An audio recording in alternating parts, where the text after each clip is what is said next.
let's go ahead and get started.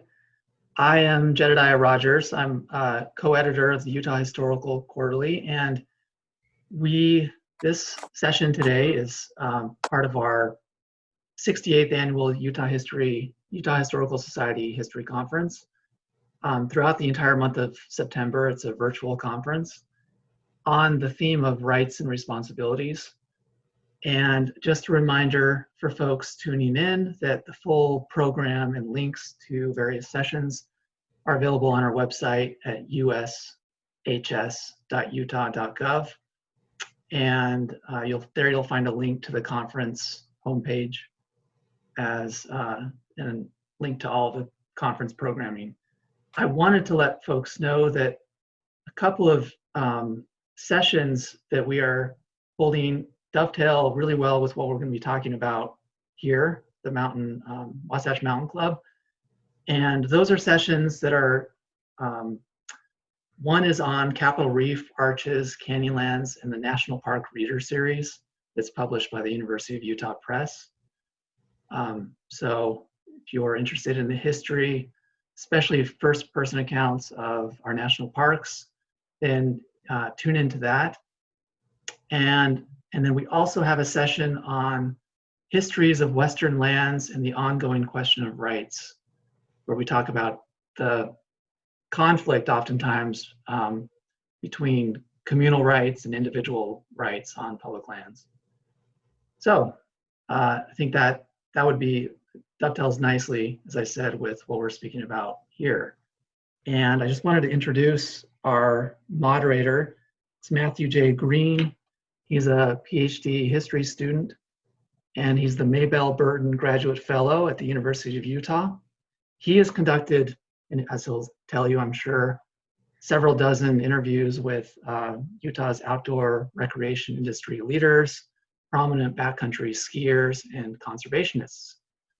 And I think, Mark, you were interviewed by Matt, and you know him as well. So in any case, I'm going to turn it over to Matt.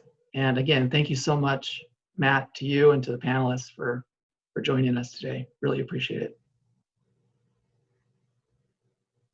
Let me unmute there. Okay. Thanks, Jed. Yeah, my name is Matt Green, and I appreciate that brief introduction. My main areas of interest are in the American West and principally mountaineering. I've also studied British mountain exploration in and around China, and I'm a student of Mandarin Chinese. But like Jed said, in the past couple of years here at the University of Utah, I've become involved in public history and in doing interviews with local outdoor recreation leaders or prominent business leaders in the outdoor recreation industry or conservationists. And this summer, I've done just under 10 interviews with Wasatch Mountain Club members for a project that's called the Wasatch Mountain Club Centennial Oral History Project in celebration of the 100-year anniversary of the club. These interviews will be archived in the University of Utah Marriott Library Special Collections. And this project has been carried out in coordination with the American West Center at the university and was made possible through an oral history grant from Utah Humanities and the Utah Division of State History. So I'd personally like to thank Jed Rogers and the Wasatch Mountain Club leadership for allowing me to moderate this discussion today and for just being able to work with club members to do the interviews this summer. Okay, so the three main people with us today are Julie Kilgore. She's the current president of the Wasatch Mountain Club. She was born and raised in Utah, but only started hiking in her 30s, guided by a fellow club member and former club president John Durant's guidebook, Hiking in the Wasatch. This book includes a list of all the summits in Salt Lake County over 10,000 feet. And when she realized she needed some serious hiking buddies to do all this terrain, she joined the Wasatch Mountain Club.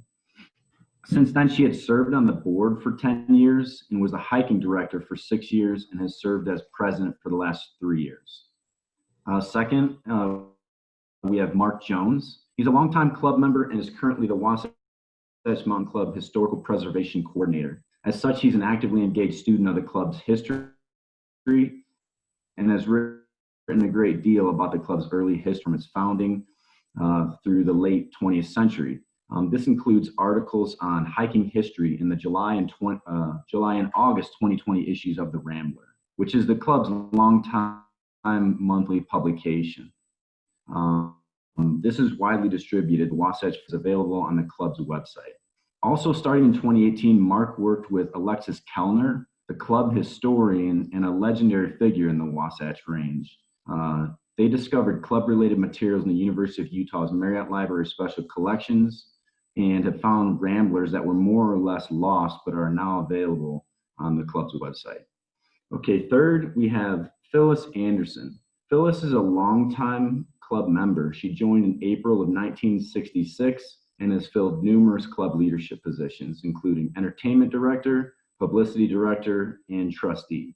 Phyllis has also served on a number of important committees, including the hiking and ski touring committees, the committee to rework the Wasatch Mountain Club legal liabilities, the Lodge Committee for Sewer and Water Construction, and the Wasatch Mountain Club Lodge Foundation Committee. Finally, Phyllis was the recipient of the Parry Award, which is the club's highest service award in 2002. All right, so that's who we have here with us today. Last, I'd just like to give a brief overview of what we plan to talk about. This includes key leaderships in the club's history, including past presidents, activity leaders such as mountaineering directors or boating directors. Also, it includes activities as they have emerged in the past century or so, including hiking, skiing, boating, or cycling. Conservation is another topic that we'll discuss today. That has really emerged as a prominent part of the club's mission or orientation in the past 50 years or so, since around the 1960s and 70s. The discussion today will include stories of significant events or trips, of interesting people in the history, as well as the society and lifestyle of the club's members. Lastly, there'll be some discussion of the Rambler, which I mentioned is the club's monthly publication, as well as the historic Wasatch Mountain Club Lodge at Brighton. For listeners, you might consider the history of the Wasatch Mountain Club across 4 general historical eras, from its founding 100 years ago through World War II, and a post-war era through around the 1970s, and then a third era from the 1980s to the early 2000s, and then finally recent history. Okay, so what I'd like to do first is, Julie, just turn it over to you for just maybe just give us a brief overview of what is the Wasatch Mountain Club. Great, Matt, thank you. I appreciate that. And I appreciate the invitation and opportunity to be with you here today. The Wasatch Mountain Club is a unique organization. We are an outdoor recreation club for adults, and we cover all forms of human-powered outdoor recreation. So we have hiking, cycling, climbing, canyoneering, rafting, kayaking, now paddleboarding, skiing, snowshoeing. The limits of our activities really are only bounded by the interest of our members. As you mentioned, the Wasatch Mountain Club, it was formally established in 1920, so this is our centennial year, and we are celebrating a full 100 years of active outdoor recreation. So we're a 100% volunteer organization, and we operate as a club, a group of like-minded individuals who are passionate and interested in experiencing and educating and being part of the wonderful outdoor recreation opportunities that we have here along the Wasatch Front, and we traveled nationally and internationally as well. Okay, great. Thanks, Julie. And so I think I'll just hand it over to Mark to start with, and also Phyllis, just to tell us a little bit about the club's founding, the founders themselves, and a little bit of how the club came about. Okay, Matt, thanks. So I'll go back to the origins of the club. As Julie mentioned, this is our 100-year anniversary. And the club was started by some young men in the Stoney family. So we'll be talking about the Stoney family.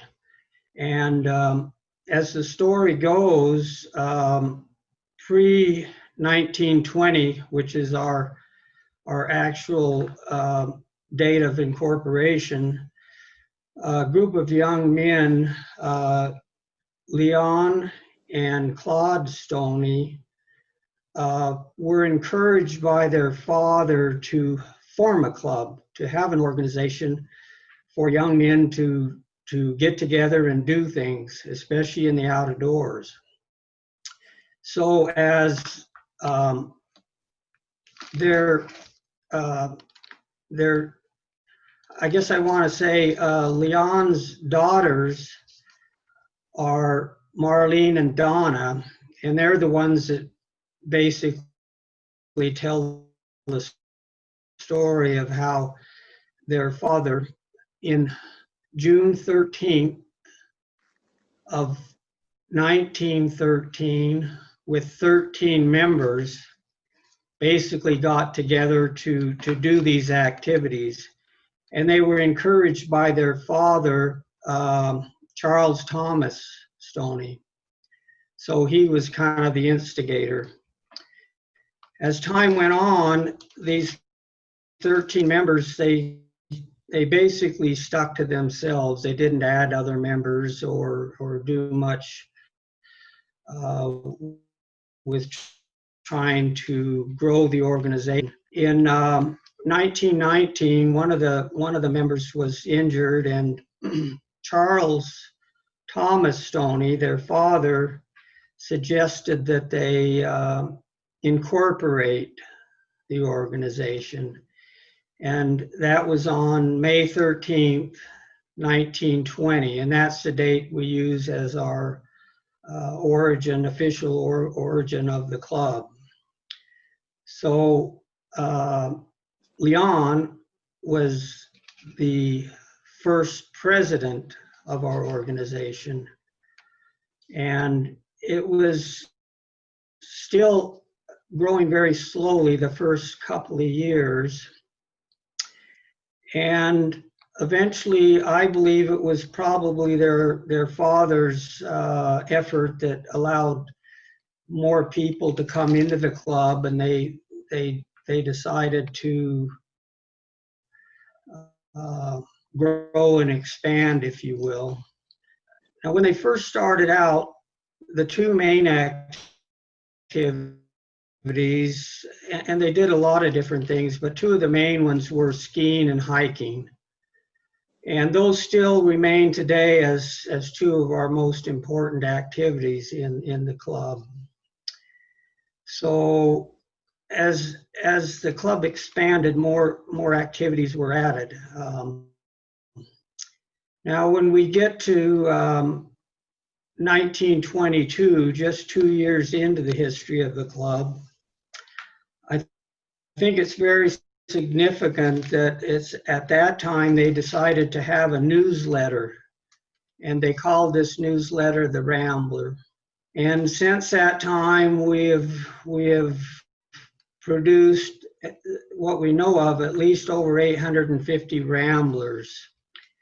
And these are they've gone through quite a history of development over the years. The first ones were just small little leaflets, and they went to mimeograph Ramblers and all kinds of different discoveries over the years due to different scenarios of the history of what was going on. Was it the Great Depression, or was it World War II, and different economic things played into what they could and couldn't produce.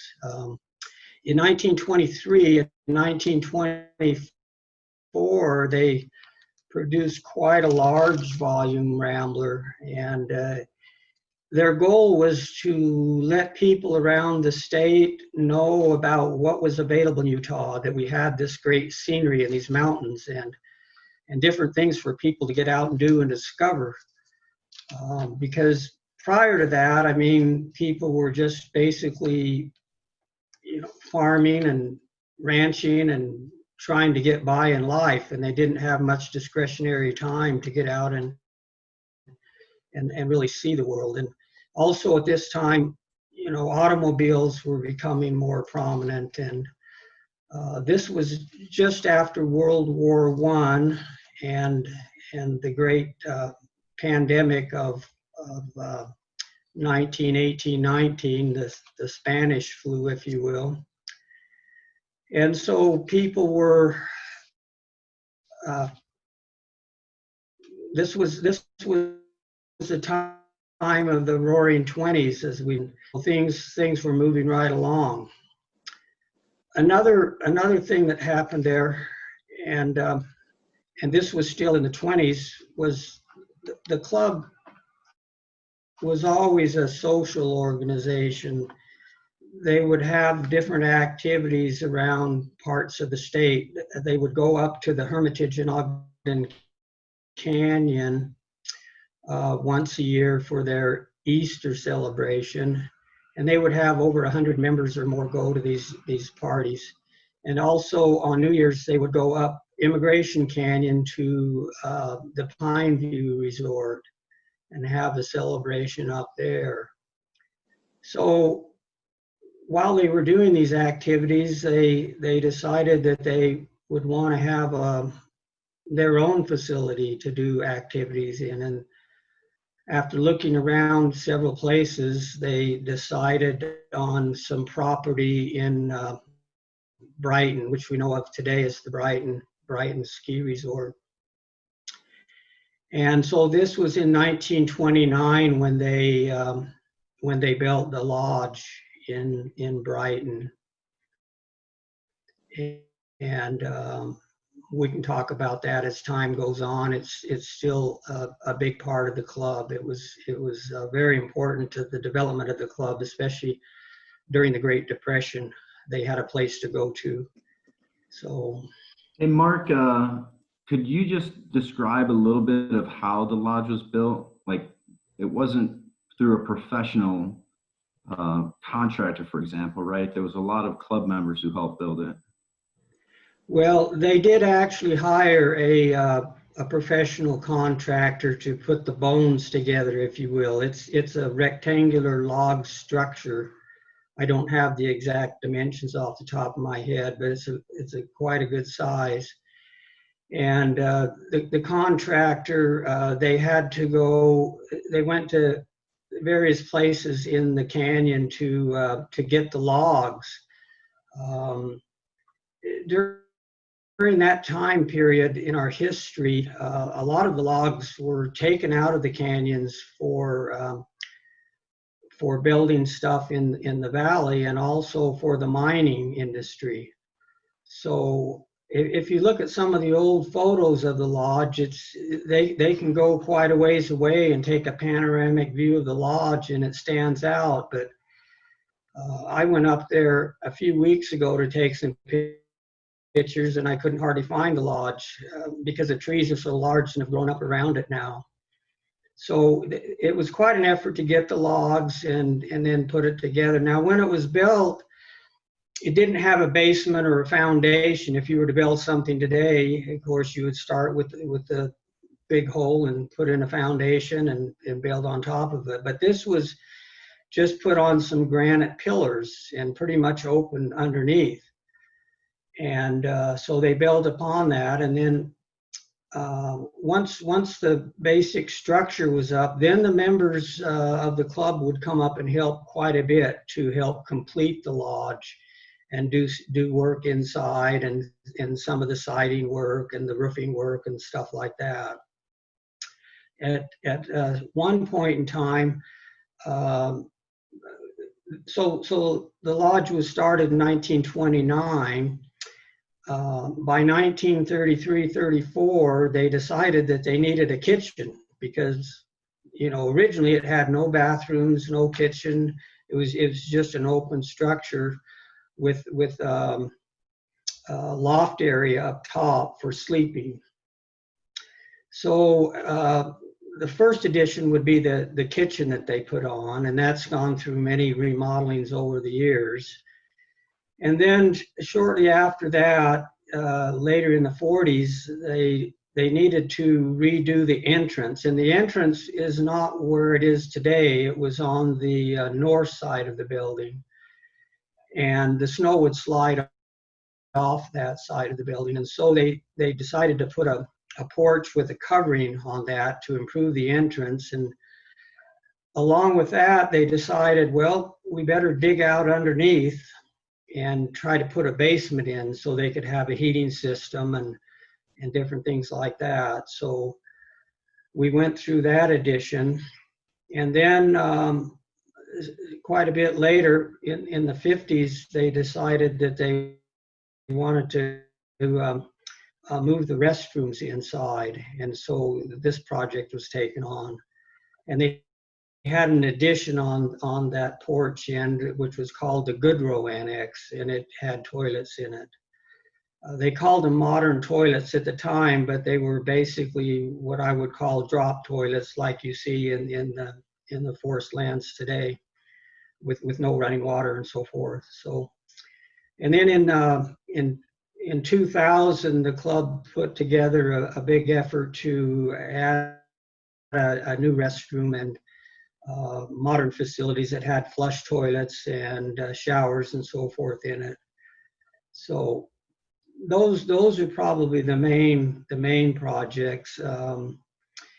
Another thing we should mention along with the lodge is the fact that it was put on the National Historic Registry, and that was done in I believe it was 1981 when it finally went on the registry. Is that, Phyllis? Did you have a? It was 1980. 80, okay. And another significant thing was, I believe it was 2010 or so, that the club had decided that it wanted to put the lodge under a different type of organization so that money donated to the lodge could be deductible. So that was put into a 501c3, and that's where it is today. So I think, unless Phyllis wants to add something, that's pretty much the main parts about the lodge, unless you have any other questions about it. I don't, Mark. I appreciate that overview. Yeah, I should have said that the lodge was not all done by a contractor, because I'm just aware from our previous talks that a lot of the work over the years was through the work of club members. But thanks for that, Phyllis. I wanted to let you tell a little bit more about the founders and Pop Parry, those stories that involved kind of the Stoney father making skis and also how women were participating in the early years of the club.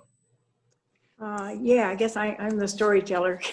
So I love all the old stories. But yeah, one of the earlier members of the club was Paul Parry. He wasn't one of the 13 originals, but he came on very shortly after. And I was fortunate enough to meet him and his wife many years ago, and he was telling the story of how they were already hiking together in the teens, and they had decided that they would like to try skiing. And he said at the time they could only find a couple of pairs of skis in all of Salt Lake City. So the father of the Stoney brothers had gotten some instructions from an old Swede mail carrier in Montana on how to build skis. So he made skis for Leon and his brother, and then he volunteered to make skis for any of the group that wanted to try skiing. And that was in 1915. So that was before the club was even incorporated, that they were starting out with the skis. And I think, as Mark had pointed out at one point, I don't even know how they attached their feet, probably some ropes or something. I don't know if you know, Mark, but you didn't have any control of these things. You were on a couple of boards basically that just went straight downhill. And so they decided, I guess, that a pole would be helpful. So they started using a bamboo pole between their legs when they would ski down. And they got the poles from furniture stores, because back then the rolls of carpet that the furniture stores would get came on these bamboo poles. And so when the stores were finished with them, the club members would go and get those bamboo poles, and that's what they used. So that was their introduction to skiing. And well, the women, yes, the men were not real anxious to welcome women into the club, apparently. But by 1922, 2 years in, the first woman was given membership in the club. And there are a number of rather humorous stories, really, about the women deciding that they were going to go on various activities. And at one time, I think the men were going on a road trip somewhere, one of the older vehicles, and the women just showed up and decided they wanted to go. And so they would hop into the vehicle and the men would toss them back out. And so that went on until the men finally gave up and the women went along. So the women have always been thoroughly engaged in club activities. And another story that I love from Paul Parry related that at the time, some of the women in the Relief Society and such here in the local LDS church were not happy to learn that the women were wearing bloomers, which were just pants, when they would do these outdoor activities. They thought it was very decadent and unladylike that they should do that.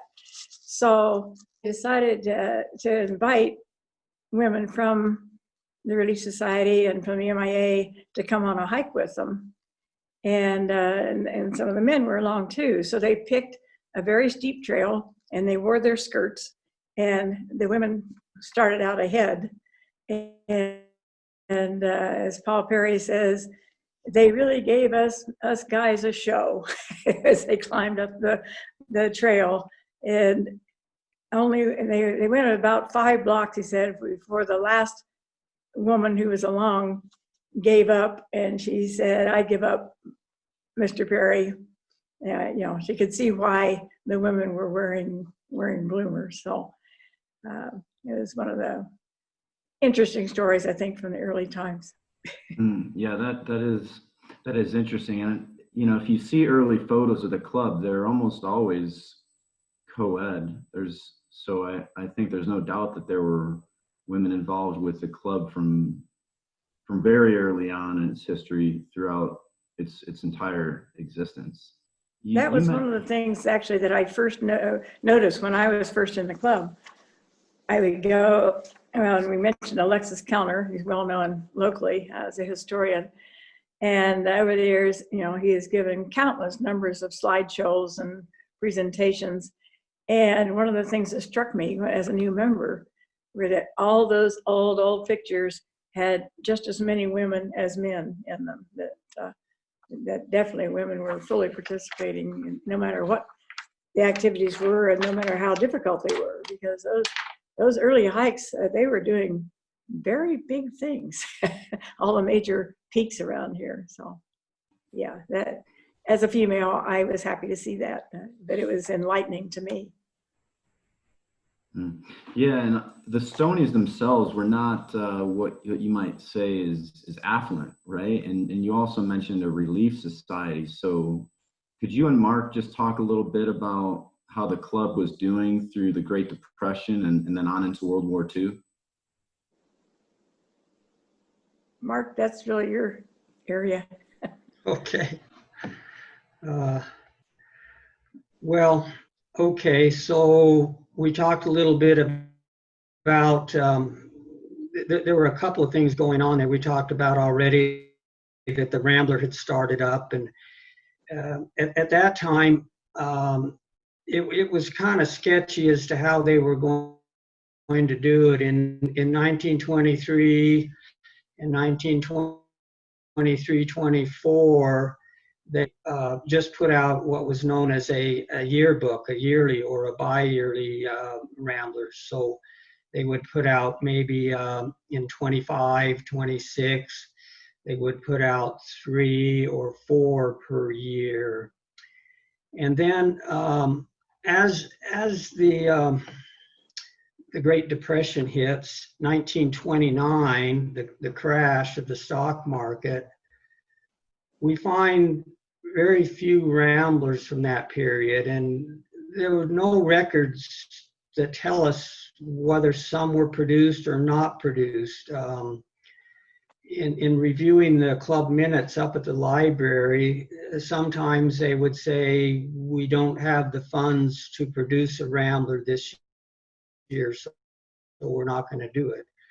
But the thing that they did do is they would send out postcards, and these were called schedule cards.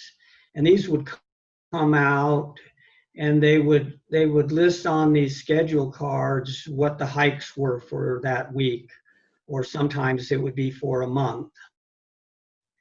And so this was the recorded part of what was going on at that time through the schedule cards and so forth.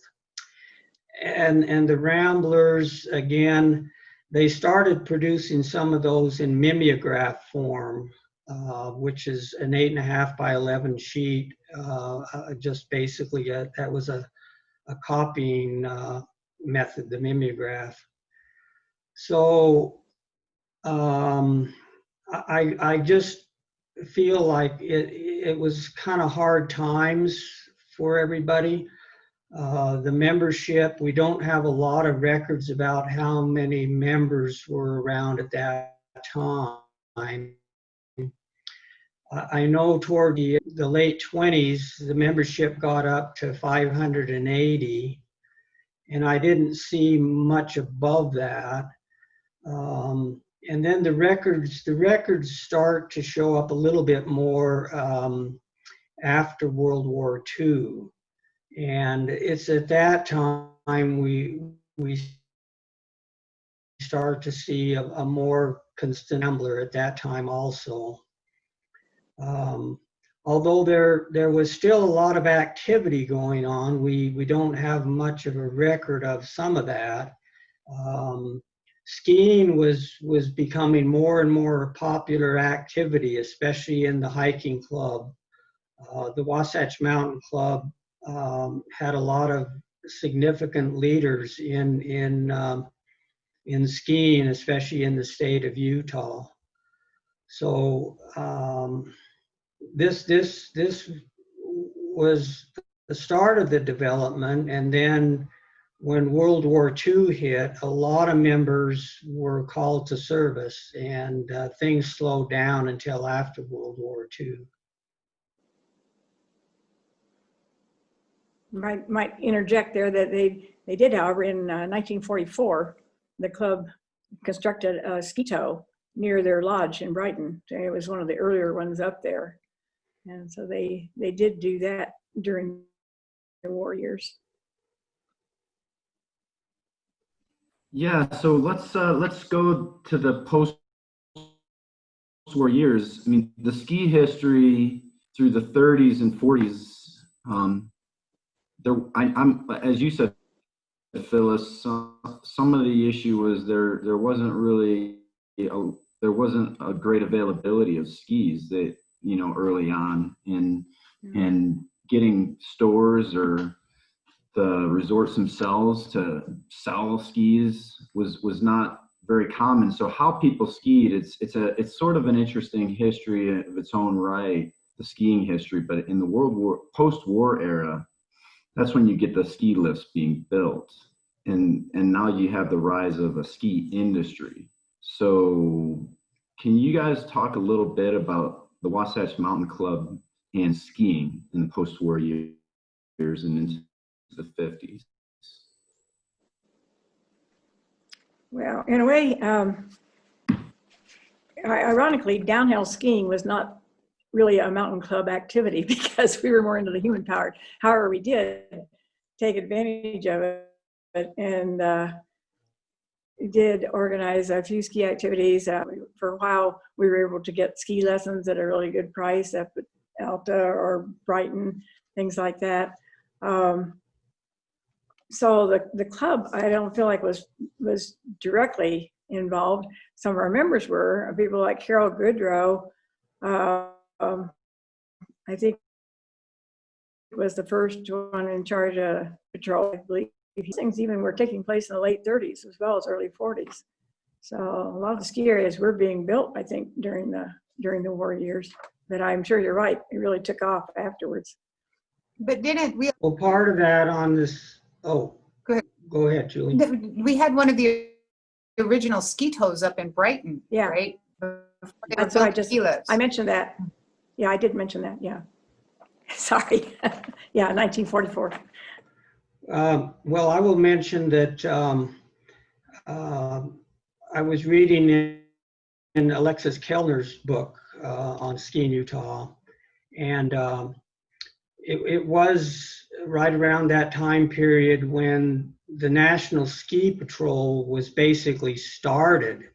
Right. And when skiing first started, they had no concept of instructors or ski patrol. These were things that developed once people started crashing into trees, and they realized, well, maybe it'd be good if someone taught us how to do things. The initial skis were basically similar to snowshoe transportation. In other words, it just kept you on top of the snow. And that's why they were 6 inches wide and 12 feet long, because they would float on top of the snow better. But as the skiers got more adventuresome, they would get up on the hills and come down, and it was a lot of fun. But they didn't really know how to turn. And so as that progressed, then people started to teach how to turn and how to do a kick turn and how to traverse and do the different maneuvers. Certain terms were developed, and I don't have those off the top of my head, but I know the dipsy doodle was the type of turn that was invented at Alta, and skiing was further along in Europe, and a lot of European people would come to the United States and start different ski schools, and they developed different techniques as to how to turn and so forth. But I remember on the ski patrol that I don't know if it was Bill Camp was the ski patrol director of the Wasatch Mountain Club. So the Wasatch Mountain Club had its own instructors and its own ski patrol at that time. So these were not really developed into the ski industry until really after World War II. And that's when, as the ski areas developed, then they each one had their own ski patrol and their own ski instructors. I might also mention that get into the war years, there was the 10th Mountain Division, as my understanding, did training at Alta. And we had at least one club member in that. It wasn't, I actually talked with Alexis about this yesterday, because the 10th Mountain Division trained in Colorado. Ah, okay. There was a paratroop division that came here from the southern states. They came here to train during World War II.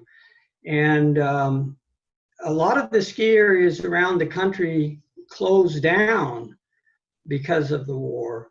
They didn't have the people or the money. A lot of things were rationed, but Utah had a lot of military bases close by. And Alexis was telling me that so you had these paratroopers come in and ski at Alta on one hand, and this was one of the reasons they kept Alta open. And also the troops from, I believe it was Fort Kearns in the valley, would come up as a recreation activity to ski, as something to do. And I guess part of the story was that some of them weren't too particular if they went straight down the hill and ran into a tree and got hurt, because that would get them out of duties.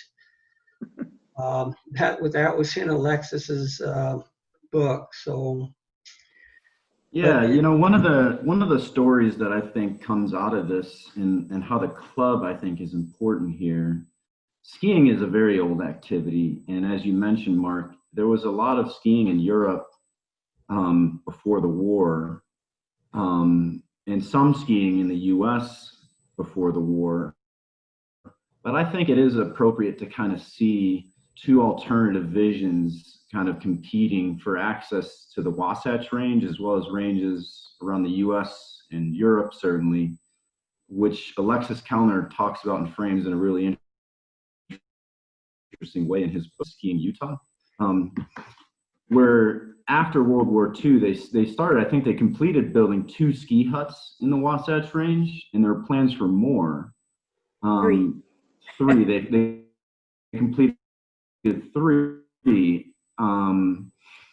But that was put on pause as the resorts built lists. But Alexis and other members of the Wasatch Mountain Club, I think in particular, that's my view of the reading of the history here, the local history, is Alexis and others like him seem to be in the Wasatch Mountain Club leading a different kind of skiing.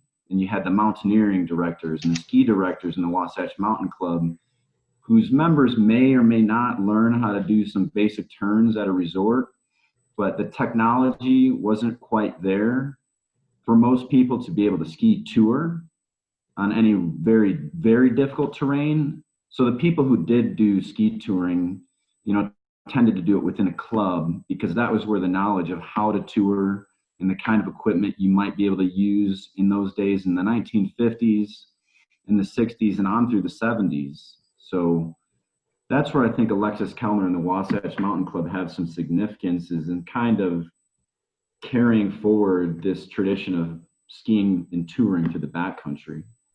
Oh, yeah, yes, they definitely.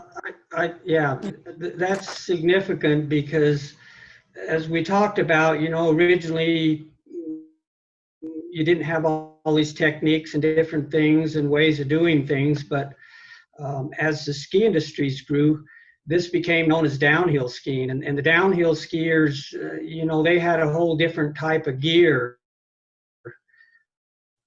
different types of boots, and this all developed over time. And then the backcountry skiers, their gear was different, because they needed to climb uphill. They had you know, the types of skis and boots that were different. And even one of the things I think was interesting is the way you got uphill is you would need something on the bottom of your skis to help give you traction. And we have some old photos of some of the old skiers that would wrap ropes or gunny sacks on the bottom of their skis to get this traction.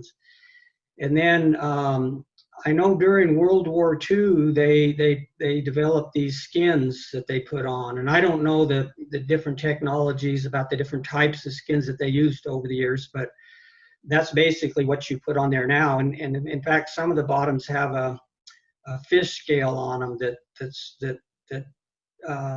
slopes backwards to help you get traction going uphill. So different techniques, but part of this is, again, after World War II, there was a lot of surplus stuff, a lot of surplus skis and poles, and a lot of snowshoes, a lot of war surplus snowshoes, and pontoons and stuff that they could use for rafting, that type of thing. A lot of stuff was left over after the war, and I think some of that came into play as to how things developed. Yeah, so maybe to go on to boating, since you just mentioned rafting, Phyllis, how about boating as it emerged there in the Wasatch Mountain Club in the 1950s, the early 1950s. Yes. The mountain club decided they wanted to give it a try and didn't know anything about it, is my understanding. But they had their very first river trip in 1957 was on the Yampa Green, and they had purchased Army surplus rafts because that's all that was available. And also not knowing, they bought some, at least a couple of the really large ones. They were just about like a barge. And again, not realizing that boats that big were almost impossible to steer. But they headed out. There were about 50 people on that first trip. And as I understand it, the river was practically flood stage. The water was very high. But they all hit the river and had some harrowing tales about everything that happened. So one of them I liked was one of the men had gone into the river and he had tried so hard to climb back up, and it was not easy. Those old Army surplus boats had enormous pontoons, so they were very high. But he struggled back up into the boat, dove into the bottom, and went back into the river because the bottom had ripped out of the boat. But there were also stories that two of the men decided about halfway that they'd had it, so they just hiked all the way from the river out to Route 40. But they did complete the trip, and ironically, everybody was safe. Everybody survived, and I think they learned a lot. I think especially not to use such big boats. After that, they got the Army surplus 10-man rafts. And by the time I came on the scene, they had their own boats. I don't remember how, probably half a dozen or more, and a shed where they kept all the boating equipment. And the river rats, in really over the years, have had a very well organized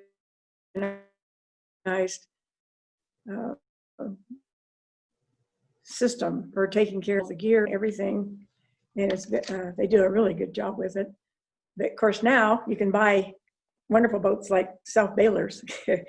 When I was first starting, again, we just had the old Army surplus rafts, and we just had a captain and we all paddled, because everybody, I think there were some people who wisely suggested that really oar rigs were a better idea because you had more control over them. But everybody wanted to get into the action. Nobody wanted to just ride. So they used the paddle boats instead so that everybody could paddle. So you had a captain ordering commands that hopefully would help you get through the rapids. But with those big old Army surplus boats, with the first wave, those boats were swamped. And so you usually went through with one person not paddling, doing nothing but bailing. Everyone had their own bail bucket. However, if there were 6 people on the raft, there were 6 buckets, so that when you weren't paddling, you could start bailing and try to get the water out of the boats. But they were also, these boats we carried all of our own gear in there. We didn't have oar rig support, so they were fully loaded, and there wasn't a lot of space to get your leg down even inside there, much less to find a hole that you could bail. So they were so large and so heavy. One of the early trips that I went on, actually, with the Yampa Green, was about 1967. And at that time, the Warm Springs Rapid, which is a famous one, did exist, but we didn't know about it. I think that originally slid in 1965. But there were several groups on the river, and nobody, even the professional groups, were not aware that rapid was there. And the leader of our trip could hear it. You could hear it for a mile up canyon, and he was so puzzled. He said that we shouldn't be hearing this. So when we got there, there was an enormous hole. And in the beginning, they rated the whole thing as unnavigable, but people would get there and they had no choice. So they started running it. But in our case, we only had 2 boats and 10 people that time. And so the men decided that we should just line the boats through. But in the process, the ropes broke and our boat got away. So the 5 men said, okay, we're just going to run it then. So with the second boat, they did run it, and they missed the hole fine. The rest of us had to bum rides with a commercial group to get on down to the next camp. And you also have to understand these boats were black. And when they were swamped, they were just at water level, very difficult to see. But fortunately for us, at the next camp, there had been another group on the river. They had a large boat with a motor, and they'd stopped for lunch. And someone spotted our boat that had gotten away. So they revved up their motor and went out and pulled it in. And we were so extremely grateful. It was, again, high water. It was extremely cold the whole trip. And, you know, a lot of us had sleeping bags and everything else on that boat. So again, the club was very lucky. We came through that one fine too. But the contrast now in the equipment is just, you know, so much better, much more comfortable. Don't freeze to death anymore if we're lucky. Yeah, at this time, so yeah, we talked skiing and boating. There's multiple other outdoor activities that, while I wouldn't say that they emerged or were born during this time, but for example, climbing and bicycle touring, caving, a lot of different activities were sort of emerging at this time, that post-war period from the late 1940s to the 1970s. So I just thought, Julie, you came in. Do you want to talk a little bit about that, or? Sure. Well, a lot of activities, and the caving actually goes back even before that. But we had some dedicated cavers, and as you mentioned, the bicycling and a lot of other activities. I think really in the 60s too, the primary thing that started to emerge was conservation and the club's dedication to conservation. Although there were activities even early on in maintaining our public lands. There was a quote in a 1923 Rambler that says, "We're rapidly becoming a great asset to our community, taking an active part in its development and interest in its parks." They had an August 20th, 1961 article about 19 Wasatch Mountain Club members showing up to police the shores of Lake Blanche. So the club's been really actively engaged in a lot of caretaking and conservation efforts, but it really took off in 1960 in 1960, the board of directors of the Wasatch Mountain Club established the position of a conservation director. And it really was from that point forward, they were we've had members and the organization actively engaged in conservation, very actively engaged in establishing the first wilderness area, the Lone Peak Wilderness, in, what was that, 1978 or so, is correct, Phyllis? And in fact, 5% of all club dues are set aside for conservation. Acquisition. I'm sorry? 10%. Dues are set aside for conservation opportunities, for acquisitions, or key conservation efforts. Although the core continues to be the activities, those activities can't take place if we don't have healthy outdoor recreation opportunities. So that's been a real core piece of our mission as well. Yeah, so conservation and outdoor recreation, I think both see this incredible growth. They're really dual, and they go together. Seems to me, and it's an important ongoing discussion in our culture. Is there's a great interest in outdoor recreation and the peace and what you're looking for is some peace and quiet, maybe some solitude or some kind of adventure. A lot of people have their own various interests in going outdoors, but just having those there seems to be quite important to people in our culture, and along with that, then the conservation, the need to take care of those lands and preserve them for the future generations. So yeah, you see that as a big part of the club history at this time. Do any of you have any thoughts about some of the social changes that come about? Because I also see that the society at a club takes a sort of shift during this time, whereas maybe the outings at the lodge and other things were more common in the 50s and 60s and so on, and something changes through the 70s and the 80s. There's more people interested in the outdoors. There's conservation. So do you have some thoughts about what might have occurred for changes within the club itself during these years? That's your time, Phyllis. You lived it. Oh, gosh. I don't know. Yeah, there was no question that the lodge was more of a center of activities. I'm trying to think up until when. Certainly through the 70s and 80s yet, I would say there were at least half a dozen large parties a year, excuse me, that would be held up there. And I'm not sure exactly what changed, that there was less interest in it. I think part of it was just, the good transportation, better roads, everything, that people could get to such wonderful sites that were 2.5, 3 hours outside of Salt Lake maybe. And there became an interest in going further away to camp or to spend the night instead of just going up the canyon, which was so nearby. Unlike when it was built, and it was like almost a 2-day journey to get up there. So things changed immensely over the years.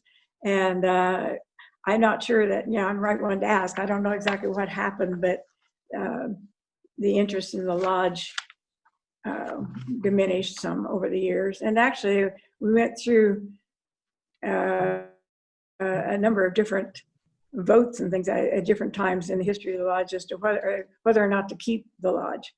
There was debate, I think, in the 70s, again in the 90s, or whether we really wanted to try to maintain that lodge. As you can imagine, it's a very old building. It's extremely expensive to maintain it. And but each time it came up, the membership would tend to decide that no, they really didn't want to get rid of it. It was also notable that it's built on Forest Service land. We don't own the land, we only own the building. And if we ever did decide to walk away, we would have to pay to return the land to its original state. However, I think that may have changed once we were on the National Register of Historic Places. It's my understanding that it can't be torn down, that the Forest Service would be responsible for it. But in any case, we did decide to go ahead and transfer it to a 501c3.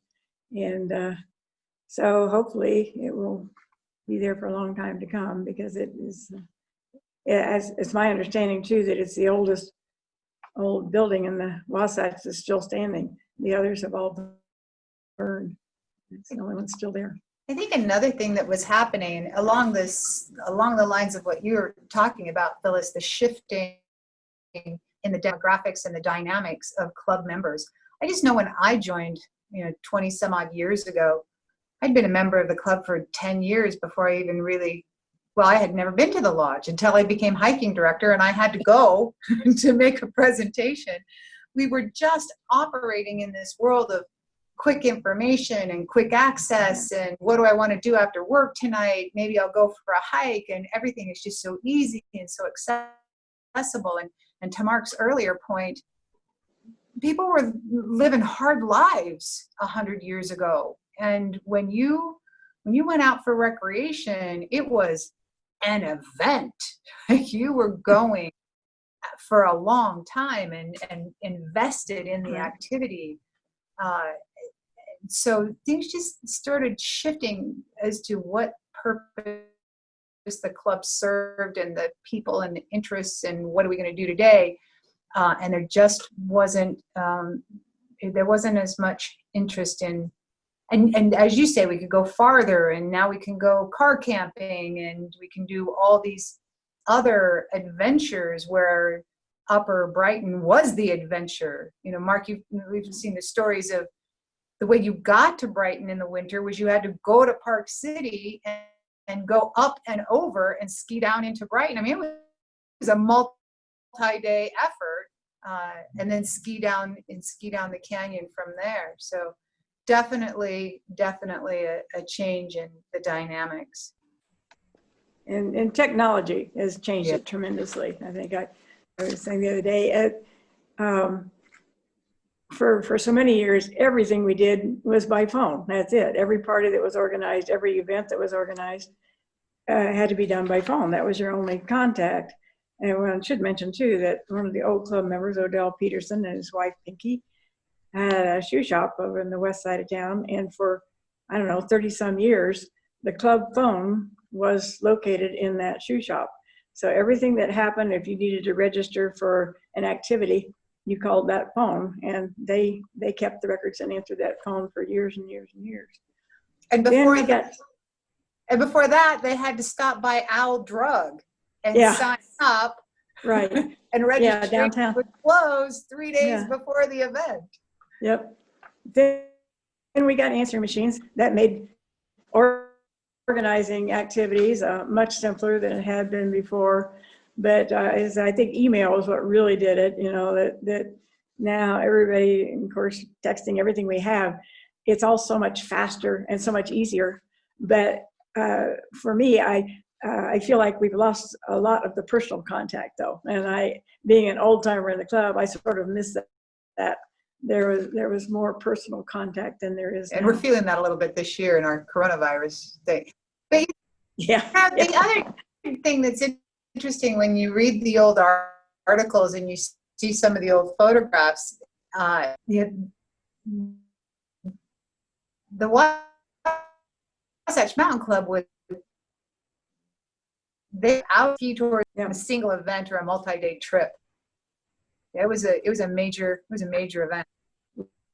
We would have 100 people in that poor lodge for parties that, you know, in the 60s and 70s. Excuse me, changed a great ladies, deal. I'm sorry to interrupt, but I just got a message from our Utah State History director that there's some technical issues with this Zoom site, and so we have to wrap up the discussion in a few minutes.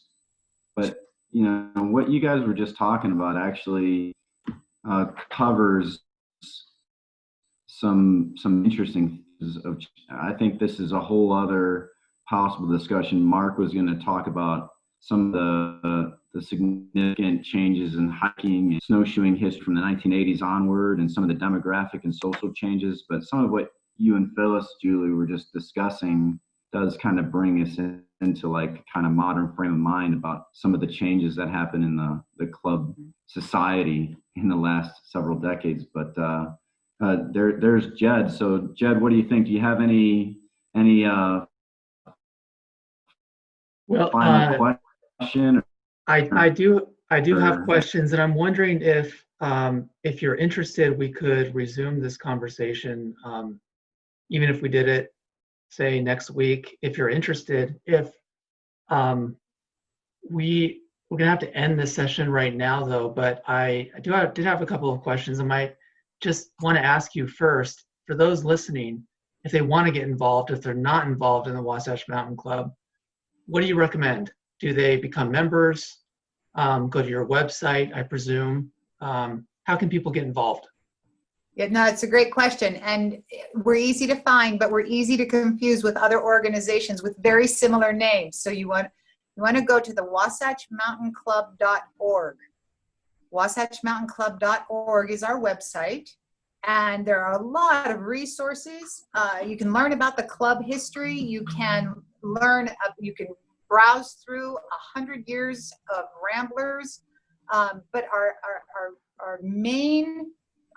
our core is our calendar of activities, and it's easy to find. And you pull up that calendar, and in normal times, we'll have 10 to 15 activities a week throughout the summer, and quite a few during the winter as well. And we always encourage people to come out and join one or two of the activities. Start with something small, all of our activity, and if you're not familiar with the ratings, you can contact any of us. We're easy to find. There's a board listing, and also every activity has an organizer who's responsible for that activity, so people can call or email that person to get additional information. It's really easy to get started and just jump in and join the fun. Oh, that's great. Also, do we still have hard copies of the Rambler at REI and various other stores? We not right now. The stores aren't allowing us to drop them off. But let me just also mention, speaking of Ramblers and club activities, if someone does decide to, the cost is $30 a year for an individual. I think it's $50 for a couple, an extra $5. This is annual. It's the best bargain in town. For an extra $5 on that membership fee, you can have a hard copy of the Rambler mailed to you. We've been talking about the death of paper copies of things, but that isn't actually happening. About half our members will read the Rambler online, but the other half like to have a hard copy over coffee in the morning, or having a copy in their vehicles to look at other activities that are coming up. And I describe the Rambler this way: the first half of the Rambler tells all kinds of stories. It tells stories of all kinds of cool things we just did, and the second half of the Rambler gives a calendar of activities of a whole bunch of cool things that we're about to do. We have a complete archive with no issues missing going back to 1951. It gets a little spotty after that, but it's a fascinating archive of the history of outdoor recreation in Utah. Yeah. And then, of course, we have our Centennial going right now, so we can save that for some more conversation next week if you like. But there's a lot of really exciting things that we have going on, even with COVID-19 underway at this time. We still have a lot of great things that we're doing: activities, contributions, conservation and education endowment, blood drives, ongoing trail maintenance. So we have lots of things that. Oh my gosh, there's just so much more to talk about. Sounds Thank you good. all so much for doing this. Appreciate you being here. All right. Okay, so here we are again. It is Wednesday, August 26, 2020. This is part 2 of the Wasatch Mountain Club history panel discussion.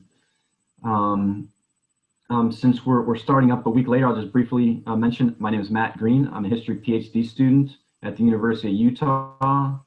My main area of interest is the American West, and particularly mountaineering history. This is today Julie Kilgore, the current president. If you want to get a full kind of about a paragraph long biography of everybody here, please go view the beginning of the first interview, or if it gets melded together, just go back to the beginning. But so Julie, the current president of the Wasatch Mountain Club. We also have Mark Jones, longtime club member and currently the Wasatch Mountain Club Historical Preservation Coordinator. We have Phyllis Anderson, a longtime Wasatch Mountain Club member who's held multiple club leadership positions, and a recipient of the Parry Award in 2002. And we also now have with us Cheryl Soshnik. Is that how I pronounce your name, Cheryl? Anything works. That sounds good. Okay. So Cheryl's another long-time club member who has been particularly active in biking and backside activities. That's over on the other side of the mountains in Summit, Wasatch, and Morgan counties. There on the east side of the Wasatch Range. Board positions she's held were hiking, biking, and skiing director. She has also served as a snowshoeing coordinator and as a club trustee. Currently, Cheryl is the Life Magazine and Wasatch Mountain Club Facebook group administrator. Lastly, Cheryl was the recipient also of the club's Parry Award, the highest service award from the club, and she was awarded that in 2006. Okay, so just for a brief overview of what we've already discussed, we talked at length about the club's founding and a little bit of what was happening with the club in the 1920s on through the Great Depression and in World War II events. And then we did get into the post-war decades, talked about skiing, a little bit of boating, what was happening in the late 40s, 50s, on to the 60s. And before we had to stop, we talked a little bit about how the club may have changed in recent decades, since the 1980s or so. But what we're going to do today is kind of go back to the 60s and the 70s. And maybe a little bit of transition from the 50s and talking about rescues, mountain rescues and things like that. But that's the plan for today, is go from the 60s kind of onward through today. So with that being said, Mark, Phyllis, do you want to talk a little bit more about boating and kayaking those years, those post-war decades? Excuse me. Well, let's see. We covered the first river trip, I think, last time, which was in 1957. Going forward, it's just grown over years. One of the biggest differences certainly is in the equipment, because as we talked about before, we started out with nothing but Army surplus rafts, because that's all there was. And I remember also that if they knew of one for sale anywhere, they bought it, no matter how many holes or patches it had, because they were sort of hard to come by, and they weren't manufacturing the boats that we now use. But it wasn't that long before, of course, they started getting the real nice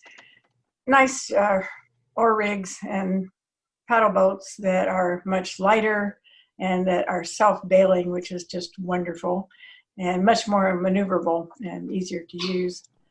I also remember way back somewhere in the early days, one of the boating directors, I think, figured out that carabiners were wonderful for boating. It's kind of like there hadn't really been that crossover between climbing and boating. I mean, carabiners are what climbers use. But they figured out back there that carabiners were so handy in attaching the ropes and all the tie-down things on boats. And it's just something we take for granted now, but it in the beginning was sort of like, light bulb idea, which was very useful. Well, I can mention something along those similar lines in the development of equipment, because I'm not sure what was available back in the early days on kayaks, but in talking with Alexis Kellner and Bruce Christensen, Bruce was a student up at the U, and Alexis worked at the university, and several folks up there got together and they created some molds to build their own kayaks out of fiberglass. So they were actually building their own equipment, and of course that's changed now too. You can go out and buy that stuff nowadays. So it was a similar situation where development of the equipment. Yeah, let me chime in on that too. It was Cal Giddings' wife. Cal Giddings was a very prominent kayaker, and his wife was in some sort of art or design or something at the university, and she actually built his first fiberglass kayak. But they were all involved. I've heard different stories about who actually came up with the pattern. Certainly Alexis Keller was involved with that, and Jay Duell. And in the early 60s, Jay Duell offered to help anybody in the club build a kayak who wanted to try it in his garage. And so a number of people went and built kayaks at that time. And just recently, actually, Bruce Christensen donated his to the museum in Green River. So his old fiberglass kayak is now down there. And I'll just offer that the history of boating in the Wasatch Mountain Club is highlighted in our June Rambler of this year. So there's a lot more details there as well. And to bring us up more current, I would also add that now our membership is involved in stand-up paddle boards. So we have in our small watercraft coordinator, he's been doing some kayaking and canoes and rafts and stand-up paddleboard. I joined them last week for a stretch along the section of the Jordan River down in Utah County, and we had this just array of pack rafts and canoe and kayak, single and tandem and stand-up boards. So the club has been right on the forefront of a variety of different types of watercraft, personal powered watercraft. And Cal Giddings actually was also well known back there in, when was it, the 70s, when he was the first person to ever run the upper Amazon in South America, and wrote a book about it. It was amazing. I know I talked to him about it at one time, and he was telling me about it. He said, I just thought I was going to die. He was very matter of fact. He didn't really think he'd get out of there, but they did it. So that's interesting. Do you happen to know the name of that book? You know, I was afraid you're going to ask me that. It was the oh, geez, I'm so sorry. I could get that to you. I'm not home. Oh, that's okay. But it's interesting how and in this time frame, I think we all probably have a notion of the 1960s now as a time of sort of expansion of outdoor recreation, but just a general theme of great change, a time of kind of disruption and change. That's kind of how I think Americans generally would think of the 60s, and maybe not so much change in times like the 1970s, for example. Like there's an interesting book called 1970s, Something Happened, because all the change happened in the 60s. But you know, to talk a little more about what was going on in the 60s, going into maybe bicycle touring, that was something that I think became quite popular then, which hadn't been so much before. So Cheryl, do you want to talk a little bit about that? Sure. So yeah, just like you were talking about the equipment back then, bicycling equipment, most of the people had their 3 speeds that they had been using for quite a while to just beat around town. Not a whole lot of people had the modern 10-speed bicycles. But it was the beginning of the 1960s that, with the expansion of other things to do in the club, you started seeing bicycle trips that the club was doing. And these weren't just, now mind you, think about the old equipment that they had. And so instead of just getting on their bikes and bicycling to the nearby park, these Wasatch Mountain Club people would get on their bicycles and they would bicycle out to the homestead in Midway and go swimming in the crater, and sometimes even spend the night and then go bicycling back home again. They would lash their sleeping bags onto the back of the racks of their 3-speed bicycles and just go. Some of the early reports talked about these 2 people who just wowed everybody by having 10-speed bicycles. Well, the rest of them were actually just on their 3-speed mode and old bicycles to boot. And a lot of the trip reports that you had read would talk a lot about various bicycles breaking down and how they would go into gas stations or hardware stores along the way to try to find parts to repair their stuff. But they managed to do that a lot. And it went in fits and starts in the 60s. You'd hear about it for a little while in 63 as a group of people would get all energized and you would start biking around. And then you'd have a couple dead years where you wouldn't hear much about it at all. And then it would pop up again.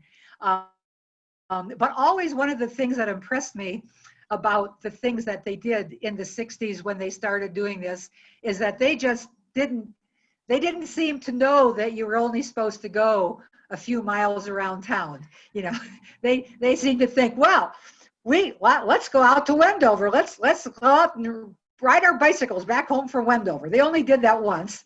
They thought, well, that wasn't so fun. But lots of other trips, and they would tend to find these destinations where it would end up at a lake.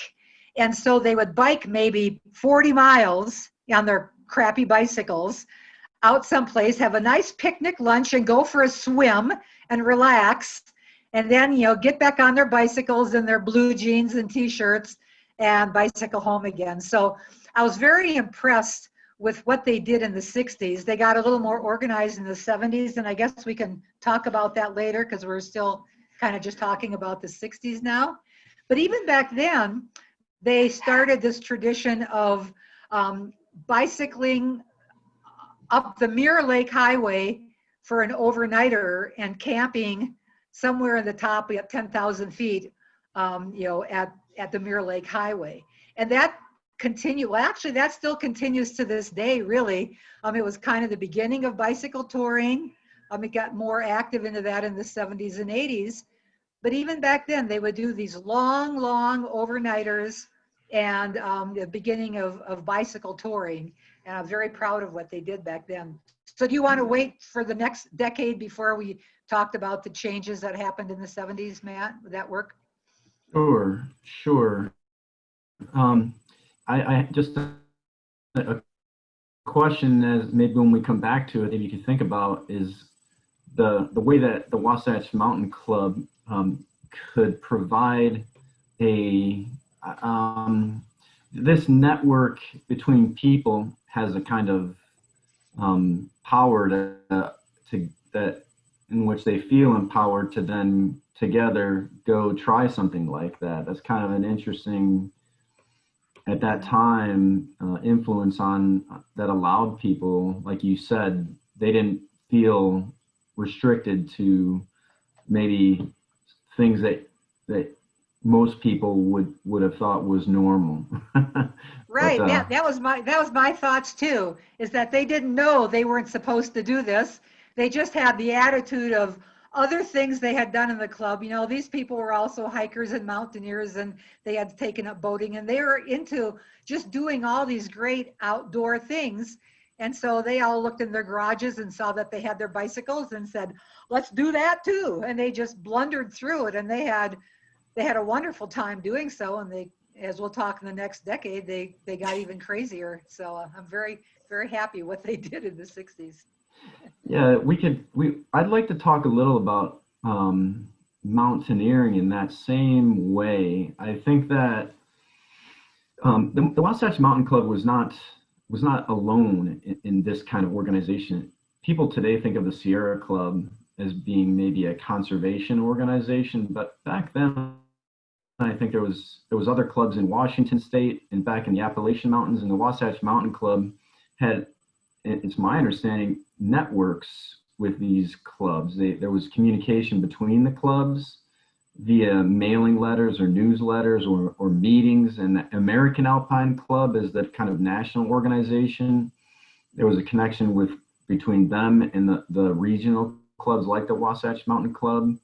And the American Alpine Club was connected to international organizations like the Alpine Club, the original Alpine Club founded in London. So the linkages between all these clubs might have helped a man like you mentioned, Cal Giddings, go to South America. And how did he figure out how to do something like that? But mountaineering is one way that I think we can see this happening too. So Mark, did you have a little bit to say about the history of mountaineering in this time? No, I'm going to leave that up to Phyllis. Yeah, that's Phyllis. Well, and you mentioned rescues, either. Phyllis. So this might be a good time. Yeah.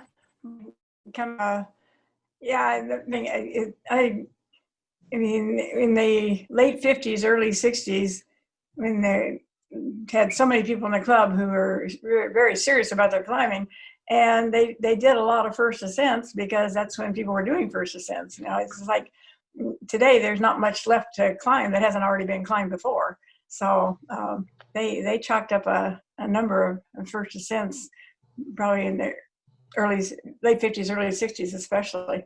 And after that, I would say most things were climbed. But yeah, they were very prominent, certainly, in the climbing community. And they're, from that same time, they were very good at teaching climbing. They always had a beginner's climbing class. They were very active in helping people to learn and making sure they learned safely and the right way to do things, which is true of the club in general. Yeah. They've always been very, very safety conscious, make sure that people who are organizing any of the activities know what they're doing. And it's just an excellent place for people to learn if they don't have any idea about the outdoors. I can comment on that a little bit, Phyllis.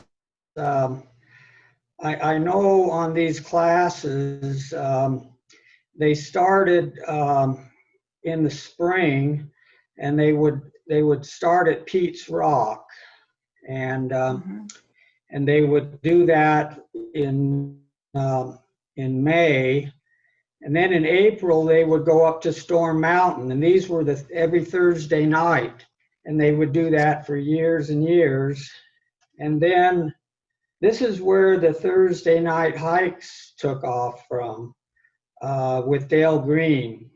And someone else can comment, but I believe Dale was into the climbing along with caving and everything else. But I understood he hurt himself climbing, but he couldn't climb anymore, so he would start hiking classes on Thursday night, so they could be with the climbers.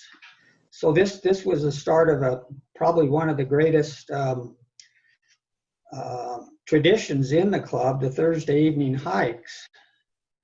And that was started by Dale Green, and I believe it was around 1973 or so when he kicked that off, the hiking part of it. So, and that to me, that went on for, I think, at least 30 years or more.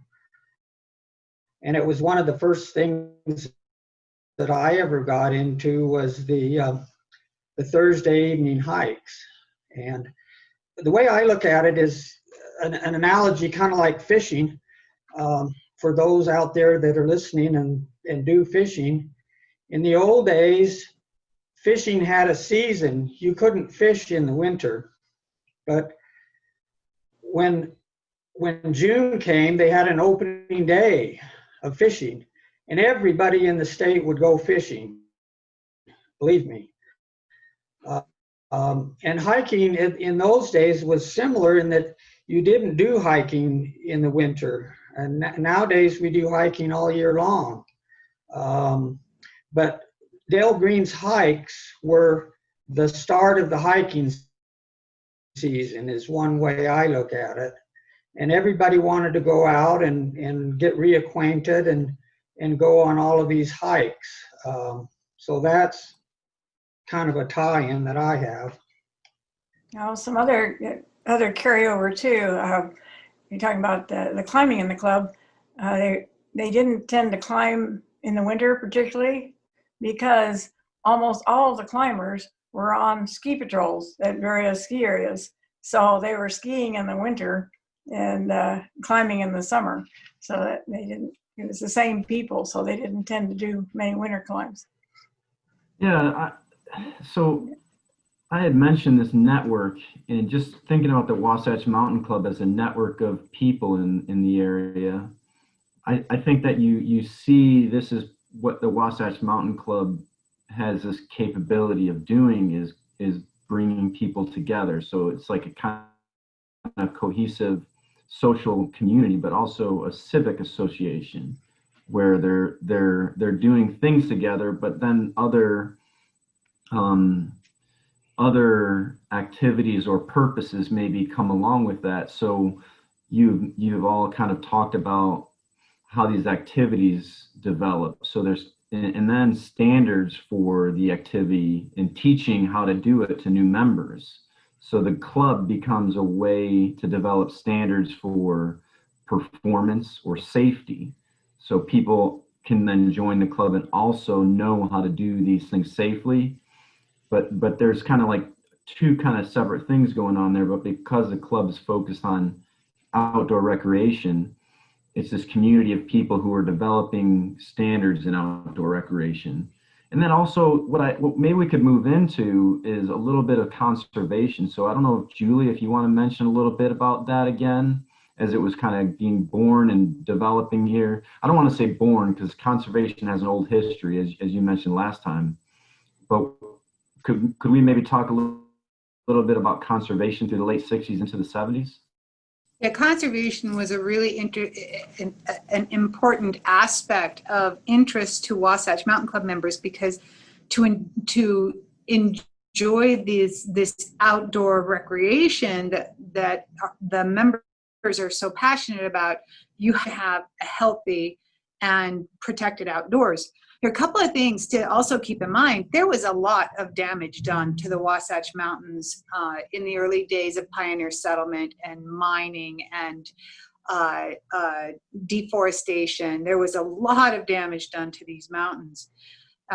There's one of our club members, one of our prominent club members, has written a book about the Tri-Canyon area called Lady in the Ore Bucket by Charles Keller. He still leads hikes, faint trails hikes to some old mining areas along the Wasatch Front. And so there was a real need and desire to protect these mountains. And so the club members were really quite passionate about some of these early wilderness protection opportunities. And they were a real driving force behind what ultimately became our first designated wilderness area, the Lone Peak Wilderness Area. But it was an interesting time for the club, because the club itself, its core mission was about fostering education and passion and interest in the outdoor sports themselves, the outdoor recreation. And you'd mentioned an organization like the Sierra Club, some of those that are more known for being very focused on conservation. And the Wasatch Mountain Club was a little concerned about losing the core mission of the club. And so while our members still are very interested and deeply involved in conservation efforts, and a portion of our club dues every year goes towards a conservation fund, where we look for opportunities to financially participate in setting aside lands. But to avoid losing our focus as an outdoor recreation club, the Wasatch Mountain Club, some of our Wasatch Mountain Club members were part of the original foundation of other conservation groups, where that was solely their focus, was on conservation and protection. And it's a partnership we still maintain today. We still stay very close with the conservation organizations and providing our support while staying true to our mission and our purpose as an outdoor recreation club. Yeah, that is an interesting kind of, there's a vague border, obviously clear linkages between an activity club and the places, the conservation and protection of the places where the activities happen. But maybe, as I think your club history shows, there's the lodge is another kind of interesting example of that, where there's kind of like a need to specialize. Somebody's got to the lodge organization is committed to doing what has to be done to care for and maintain the club, like a conservation organization. But it's good to have a group that's focused on the activities, for example. And if you try to do all of it, maybe you do none of it very well or something like that. Right. So Cheryl, do you want to come back and talk a little more as we maybe come back to going into the 70s with biking? Sure. So as mentioned, it was in fits and starts beginning in the 60s, and we really didn't see the new era of biking come in until actually the late 70s. And I believe that probably got its big boost because of the bicentennial. When we did the Bike Centennial was created in 1976, which is now Adventure Cycling Association. That's come out of that. But to help celebrate the bicentennial, national bike tours across the country begun to be organized. And that's where we see the really big beefing up of the bicycling program and everybody getting better bicycles and taking bicycling a little more seriously, beginning after the bicentennial happened. And so by the late 1970s, we were still having these crazy, hey, let's go over here, nobody's ever done that before kind of trips. But also things were getting even more elaborate. People were doing week-long trips out to the wine country in California. People were actually organizing bike trips to go to Hawaii for a week. People were organizing bike trips to go up to Yellowstone. And so they started doing longer and more and more the modern day bicycling. And one of the things you had talked about earlier was how, you know, we did educational things with our activities. And that's actually what happened in the bicycling too. They started doing the bicycle maintenance clinics because, as I mentioned, bikes were breaking down easily at the very beginning, but they actually started having quite a few maintenance clinics where people who knew what was going on would help other people learn how to maintain and upgrade their bicycles so that probably when you're out on a bike ride, you won't have that many bicycles breaking down, was the ulterior motive on that. But that's what they started doing. And then I'm just gonna zip into the early 80s because that was really kind of how everything, you know, continued to happen. Is by the early 80s, these same things that were happening in the 70s were continuing. But in regards to safety, we started seeing helmets being mandatory on all Wasatch Mountain Club bicycle rides beginning in 1984. So that's actually a pretty long time ago, long before most other places were saying you have to wear a helmet. The Wasatch Mountain Club and their safety was saying that. The other thing that happened right about at the turn of the 70s to the 80s was the introduction of the mountain bike. The Wasatch Mountain Club was actually first and foremost in this whole area of getting people on mountain bikes and learning what you could do on them and taking the bicycle tours on mountain bikes, which again continues to this very day. We have a very, very strong group of riders in the mountain biking world. And that all started right about at the turn of the late 70s, the early 80s. By 1983, you were seeing weekly mountain bike rides too. And then maybe should I go ahead and finish off? Because I don't really have much else to say after the mid 80s because things really kind of just continued. So I'll just kind of finish off the progression of how bicycling continued in the club. Also in the early 80s, I don't know if in your previous session, you guys had mentioned a character by the name of Bob Wright yet. Had he come into play? Oh, no, go ahead. Okay, That'd be great. Okay, so in the early 80s, along comes another one of these people who doesn't realize that this can't be done. He just had so many fantastic ideas saying, hey, let's do this. And not just in the bicycling world, but many other things that he did in the club. He was a club president back in the early 80s as well.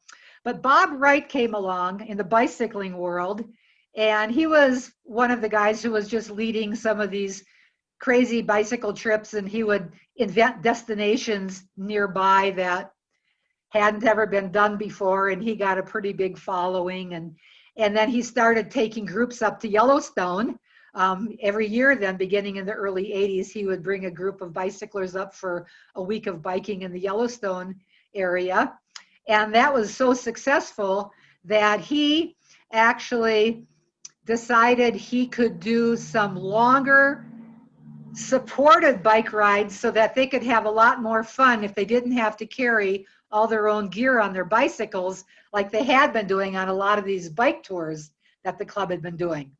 Prior to Bob, they'd actually done like week-long bike tours, self-supported up in Montana and things. And Bob was doing things like that too, but he saw that, boy, if we could unencumber ourselves from having to carry our sleeping bags and tents on our bikes, but we could still go to places. And so he got trailers and he got big, huge cook setups, very similar to the way they did the rafting trips with all the equipment that was needed. And he got a big trailer that held like a dozen bicycles, and he got all this equipment, and he started going across country and from Canada to Mexico in 2-week increments with groups from the Wasatch Mountain Club, 2 weeks at a time. And he did that in the 80s and actually continued into the 90s, and actually continued some of these things even into the 2000s, because he kept having more and more ideas of what came out of his brain and what he could do. And so to start out with, he got all this equipment, he organized, I think he had a mobile home, or he knew somebody who had a mobile home, but they had people that would drive in a mobile home, drive the group up to Canada, up to Banff in Canada, and get them all set up. And then they actually had these people that would follow along with everybody's gear so that the group could ride each day unencumbered from their own gear. And then these people who would have the motorhomes and the trailers that would hold the bikes, they'd get to camp first and they'd set up and they'd start making dinners and things like that. They were doing these things, long before other formal organized groups started doing this kind of thing for money. Bob was doing this for the club, and it took 3 summers, 2 weeks at a time to go from Banff down to Mexico. And then he let it lie for a couple years, and he looked around, he says, oh, I got all this equipment, I still have motorhomes and bike trailers, let's go cross country. So he did another like 4-year stint where 2 weeks at a time, and the groups would sometimes, some of the people went every year, and other years, the people would change. But he made that available to the club, that he would get people going all the way cross country, all the way up and down the country on these very well organized formal bike tours that, he just did himself. And then, just to finish off on Bob Wright, as far as some of his other crazy ideas, probably 30 years ago, he said, hey, let's go down to Death Valley in the middle of the winter so we can ride our bicycles down there. And he called it the Death Valley Winter Escape. And he would take a week, and again, he'd have all of his gear left over from those cross-country bicycle tours, big, huge stoves and kettles, and he'd have cooking pods where people would be responsible for cooking for the group of 30 people each night. And he would have these week-long, at the time it was a bicycling escape down to Death Valley in February. And subsequently, it has morphed since Bob died and other people took it over, and then I've taken it over. It's morphed into, well, hey, we could hike too. And so now it's a kind of come on down. It's just the Death Valley Winter Escape, and we don't do all the crazy formal stuff that Bob had done, but his Death Valley Winter Escape still continues to this very day. And it's all because of these phenomenal things that this, crazy Bob Wright had, came out of his brain saying, let's do this, and he would, eventually start doing international trips too, doing barge and bike trips in Europe and things like that. But crazy, crazy man. But he was really responsible for, and he was also he would influence others during that time. People would say, well, if Bob Wright could do this, then we can take this other group of people and do this kind of stuff. And so I think he was a great inspiration for many other people in the club to do unique things that included, even things that I'd been doing, like week-long bike tours, sitting in front of maps for days at a time, figuring out how you can do a loop bike tour up in Idaho or down in southern Utah and stuff like that, all because of Bob Wright. But that's pretty much, you know, how the bicycling continues to this day, the road riding and the mountain biking. It hasn't grown into a huge part of the club. You know, there's maybe just a couple times a month, there's going to be a road ride, and every week they have their mountain bike rides and stuff, but it never morphed into a thing like what our hiking has become, and the skiing and stuff, and the snowshoeing, where it happens a lot. But it is a continual part of the club ever since the 60s. And it's just one of the many things that folks who are in the club, they like to do. Tired of walking? Get on your bike. I think that's still going pretty strong, Cheryl. I'm seeing daily road bike rides this summer and weekly mountain bike rides every month, and the biking is a key component of our Antelope Island multi-sport triathlon event every October, which we're doing again this year. So I think it's still going strong. Yeah, Mark, why don't you also kind of walk us through the history of hiking? And if you want to talk also snowshoeing, thinking about the summer and winter version of mountain, to that kind of same time frame that Cheryl just talked about biking. Well, Can you do that I'll see what I us? can do. I want to just go back a little bit to where I ended up with Dale Green. He was one of the icons of the club, and he did so many things.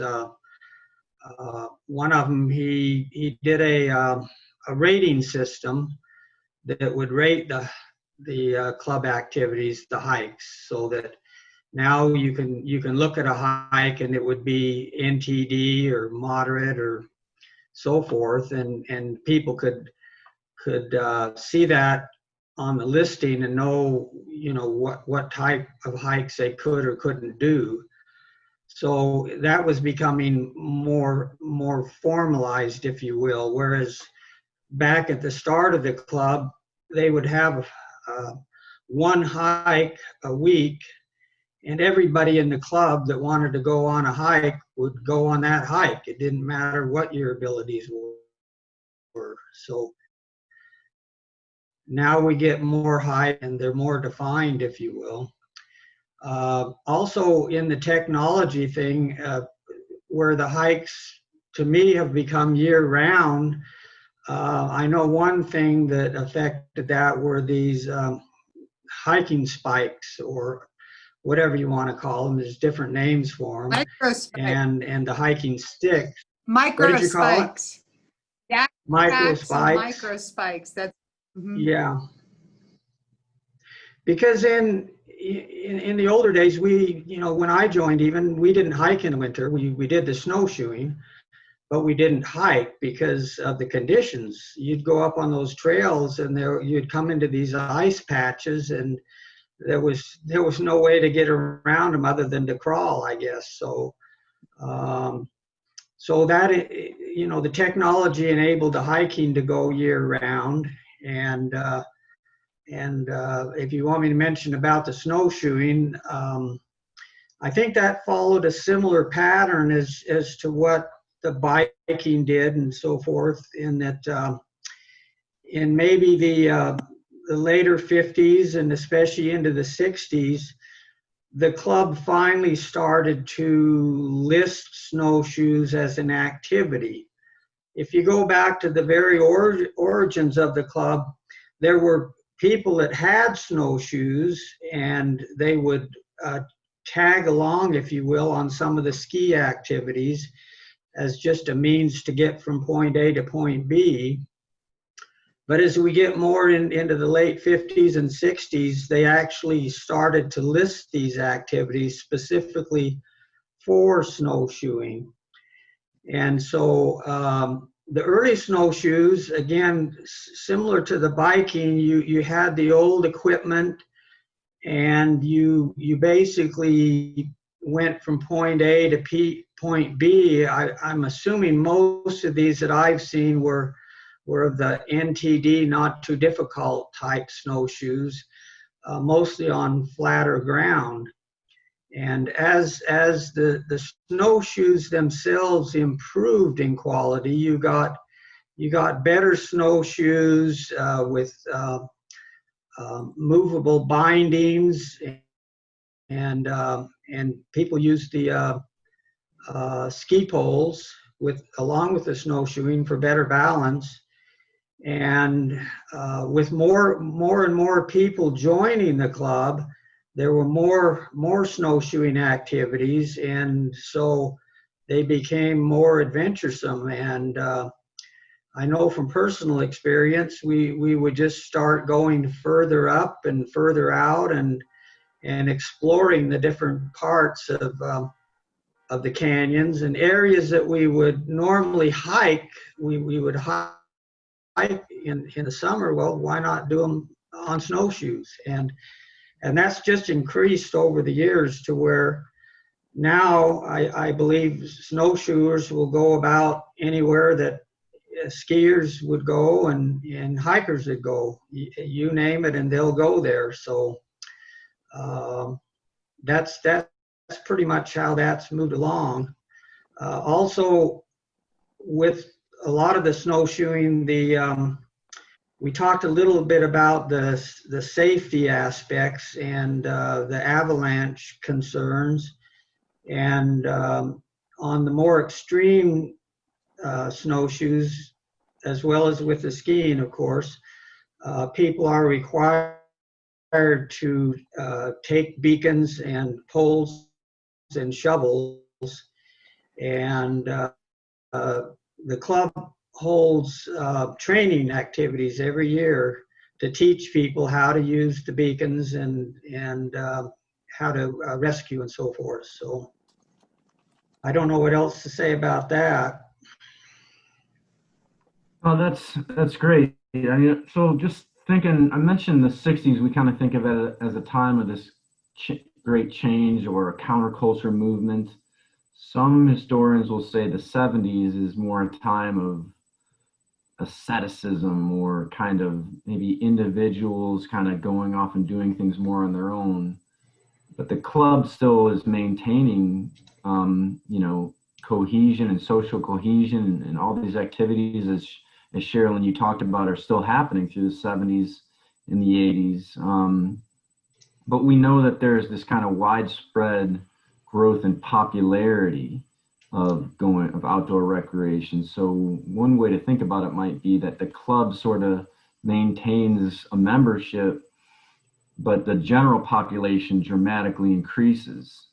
So it's interesting that you have the club continue to do its thing, but then many other people are doing similar activities, maybe by themselves. That's where you kind of get this idea of kind of individuals going off and doing it, but maybe just with their family or friends, or through a university group, or who knows what, but the community itself grows.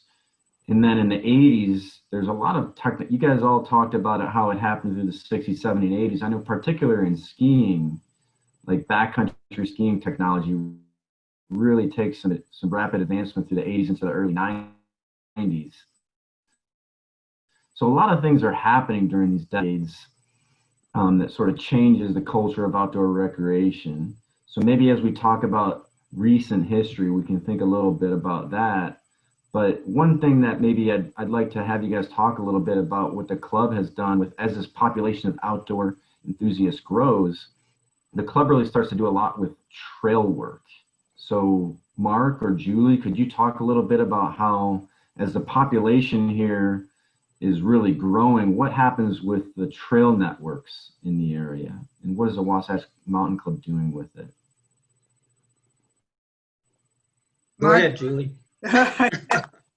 So the trail work, so we actually have trail maintenance coordinator positions in the Wasatch Mountain Club.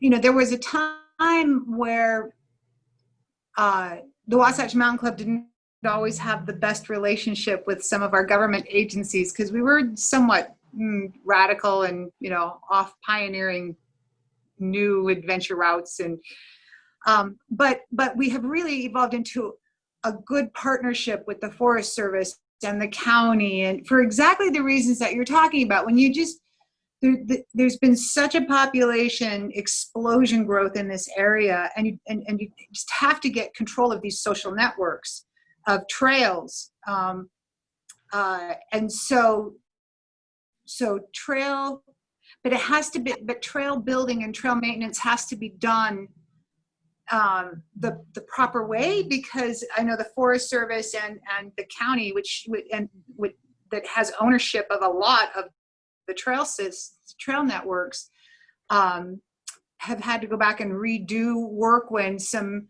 well-meaning volunteer groups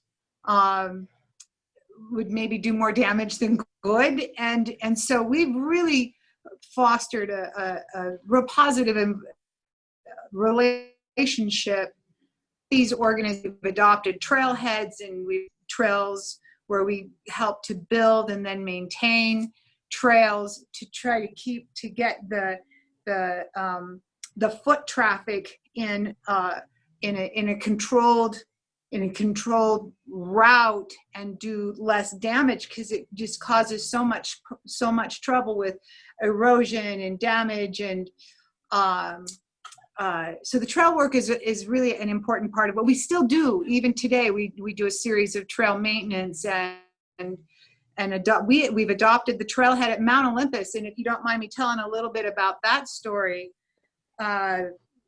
it's been over 10 or so years ago now. You know, Pete's Rock there at the trailhead for Mount Olympus is hidden from view behind the Jersey barriers up above Wasatch Boulevard.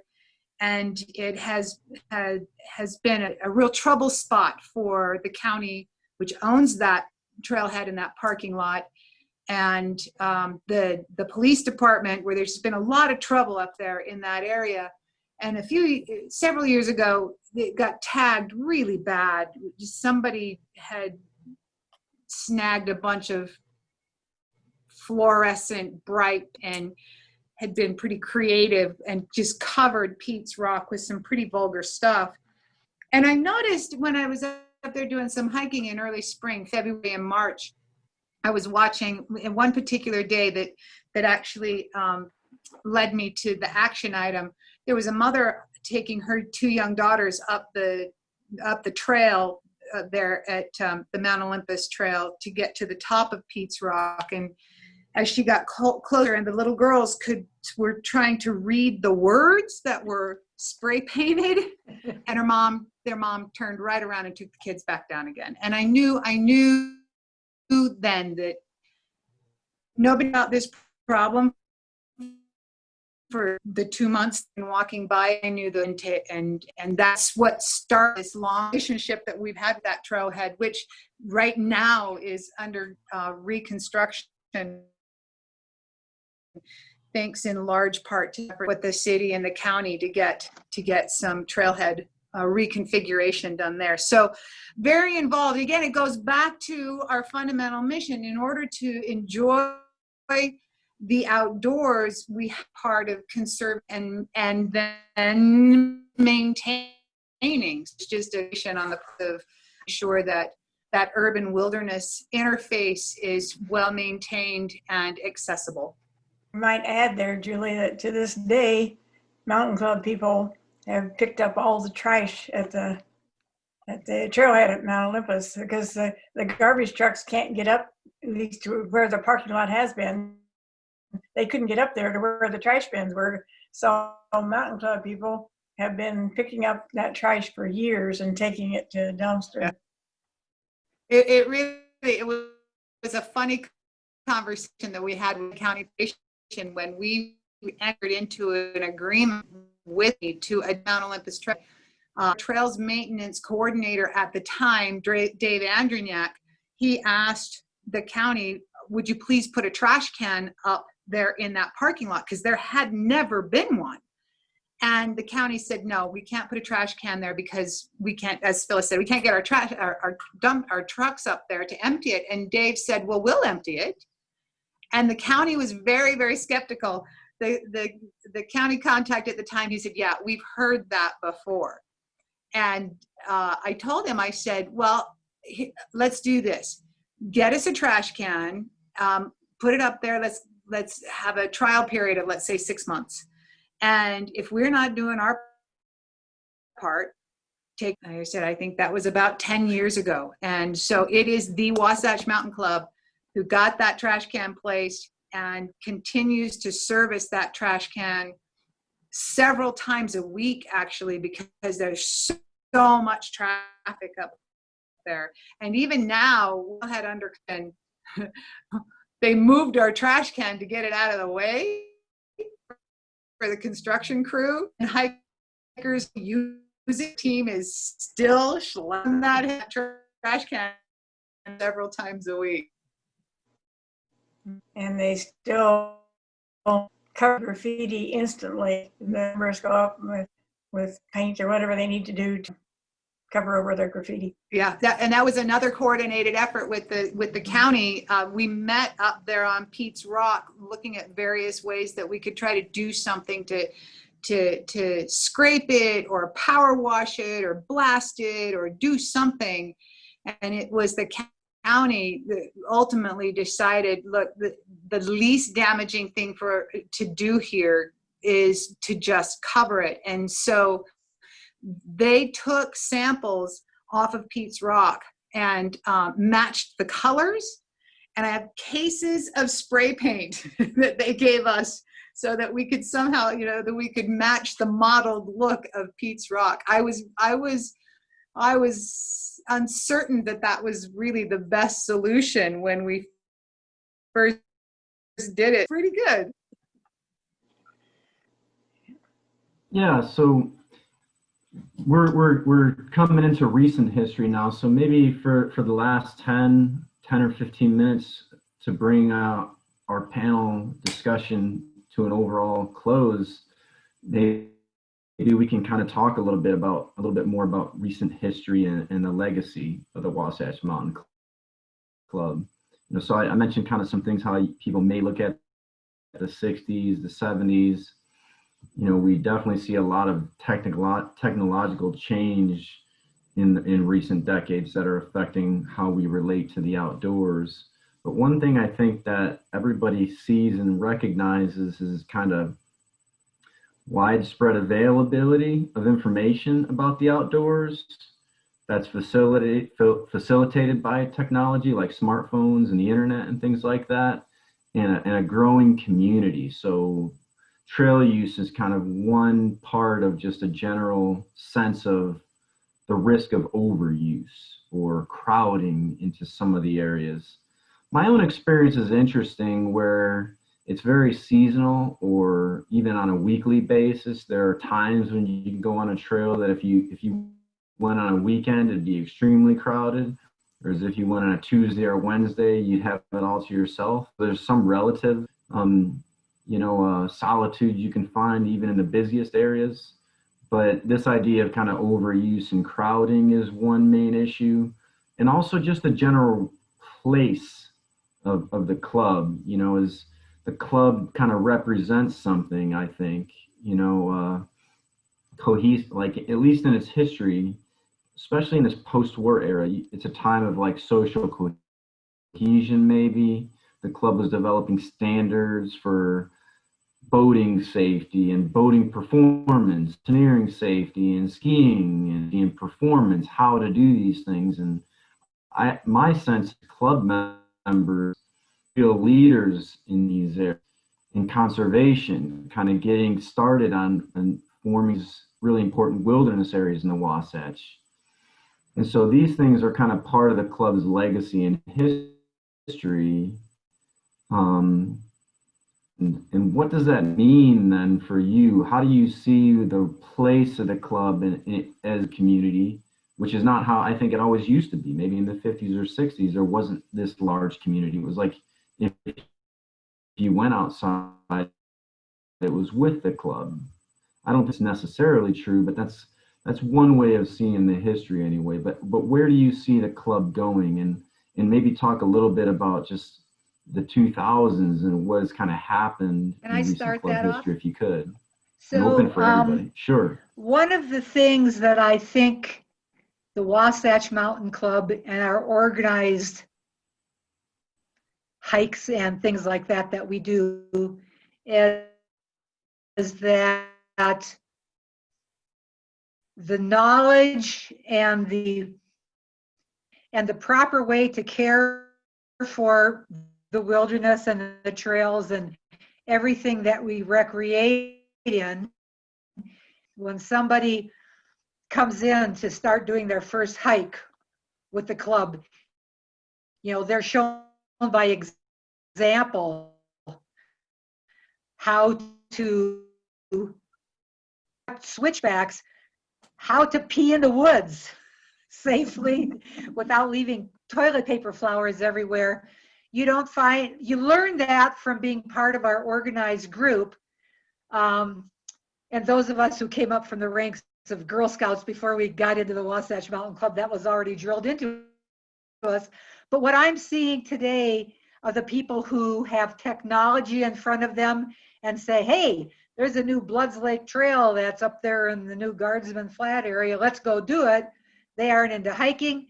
They've just read about it on the internet.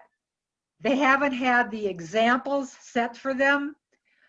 They are destroying the trails in the wilderness by their lack of knowledge of what's going on. It's very distressing to watch these things happen. And every time, you know, I see these people who really don't know what they're doing and don't know the rules, you know, I go, I'm glad that I was brought up and help these people who are coming in lately and off of the internet and not through a group like ours. You know, we still have to set a good example, I feel. And that's what I try to do whenever I'm out and about is, you know, chat up people who you might see as doing something a little bit unkosher, you know, like cutting the switchbacks, or you just saw that they threw their mask into the bushes, which I just saw happen the other day. And I try to, without being a bitch, I try to help them learn from my knowledge of what the appropriate trail etiquette is. But I think this is one of the legacies of the club, as how we can teach people how to respect the wilderness. But it's also, I believe, a future legacy of the club is that even if they aren't in the club, it's still our wilderness, it's still our outdoor system. We've got to still help these people, even though they're not with us. We've got to help them get in line, teach them, help them understand the proper etiquette in the backcountry and on trails and things like that. And so that's where I think that we have to continue to go right now. Yeah. And we have a really good opportunity for that. With this being our Centennial, we have an opportunity to highlight who we are, what the club is, what the club does. We have a lot of club merchandise that we have out there. So we have our hats and our t-shirts, so we're pretty easy to identify. Responsible recreating, right? We've been really reminded of that even through this COVID-19 episode that we're going through. How do we can be out there, example, recreatively outdoors, how to decide and give people space or you know, the different protocols that we've been implementing for the last few months. And I truly believe that we've been able to make an impact. I'm seeing more people behave more responsibly on the trails, even if it's just even if it's just turning a back and allowing someone to pass by, so we're not, you know, in their respiratory plume. And we've had other community groups that have reached out to us. I got a phone call a few years ago when Corner Canyon out in Draper, when they started developing their trail network out there.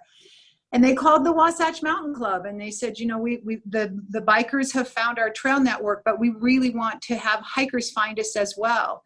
And there's no organization in this state. I would argue there's there's few organizations like us that have more, that would have more boots on the ground than we do. And so that just gives us an opportunity to be that mentor, to be that example, to get those messages out. It's really interesting. You talk about the population and the popularity of trails and doing and so many people being out there. But dispersed recreation can handle a lot of people if they're behaving well.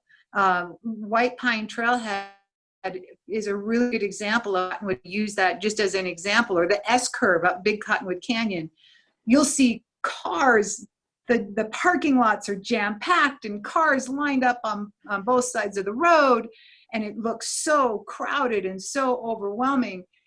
But it doesn't take much once you get onto a trail. People disperse rather well, and so we can accommodate a lot of responsible recreating if we're behaving well. So we want to be out there setting those examples and doing well. And there's been times we've been reminded. We were up on top of, I was organizing a hike, we were up on top of Wolverine, up above the Brighton Lakes and Twin Lakes. And apparently one of our members who was on my hike had, I think he or she tossed an apple core. All I know is I got the email from somebody else who was on Wolverine that day to remind us, right? Somebody on that hike had left something behind that they shouldn't have. So, every once in a while we need to check as well. Phyllis, what do you think about how the club has changed over the course of your lifetime? But I know you joined, was it 1966? I'm just kind of curious of what your thoughts are on the changes to the club. Oh, there's some good, some bad. I think I mentioned before, I really liked the personal relationships, and I think I talked about before when we had to do everything by phone and such rather than with technology. And there was a closeness to that I really liked a lot that is lost really at this point because of technology, and that's just the way it is. It's not necessarily good or bad, but it makes a lot of the organizing and such a lot easier. But I feel like a lot of the personal back and forth is lost in the process when it's all email or texting or whatever. So for me personally, I find that a little bit sad. but at the same time, as Cheryl talks about and Julie, it gives us an opportunity to educate a lot more people, I think, because we're more visible as a result of getting everything out there. And so it just, time marches on. It's still such a big part of my life. I've many times said I can't imagine my life without the Wasatch Mountain Club. It's just always been there for me. And the changes are just so phenomenal over the years. None more than in equipment, which we've talked about with the different activities. When you were talking there about the way that people interacted face to face, or the way the community has changed, that's with this COVID-19 moment or far beyond moment now, but it's interesting because a lot of classes are all online now, and technology is kind of the way that we're still moving forward, doing many things. Often we've seen that it, like you said, kind of there's a downside to that. There's no more what we think of as a community, which is when actual people are together in the same physical space. And this isn't quite it. So I've got a quote here from Alexis de Tocqueville: "The knowledge of how to form associations is the mother of all knowledge, since the success of all others depends upon it." So I see the club as sort of representing something that you guys still maintain, which is beyond maybe a ski mountaineering director setting standards for how to go do a ski tour, which I think some of that knowledge is now far beyond the Wasatch Mountain Club, whereas I do see in the history that a lot of that could not have quite happened in the specific time and place in the 40s, 50s, 60s without a group like the Wasatch Mountain Club. But now there's people ski touring who have no association with the club and are doing it well and safely and skillfully, like, or really setting groundbreaking descents, or somebody like Andrew McLean in the local area who I think in his lifetime never had anything to do with the Wasatch Mountain Club. But there's a legacy there. And so it's, in that de Tocqueville quote in my mind is, so maybe there's this many to the Wasatch Club community. In its time, it has also sort of kickstarted or innovated many new and interesting activities in biking and skiing and maybe snowshoeing, a lot of others, conservation. But what does a club sort of represent when some of that gets distributed? You know, is kind of an interesting question for the future. Well, and we have part of our legacy is in some of the names, just like the Pfeiffer horn, which was named after Chick Pfeiffer, one of our early club presidents. And Pete's Rock, which we talked about so much, that was named for Odell Peterson, another old timer in the club who first put the climbing routes on that. And things like Goodrow's Wall up in Big Cottonwood Canyon after Harold Goodrow, who was such a well-known climber. There are many more. There are a number of things up there that go back to early club members. And we're I think hoping it speaks to sort of what the club is capable of doing when people come together. That ability to know how to associate well with other human beings. Like Cheryl, you mentioned just people knowing how to take care of their environment as they're going up a trail, but there's something about knowing how to properly work together, which the club just kind of represents, and people want that. And I don't know where else you can get it. Yeah. If, you said there's people doing stuff independently out there, but they aren't really working together, are they? Unless they're in their own little teeny groups. So I just believe that there's still a place for the club, even though there's so many independent ways of doing it now.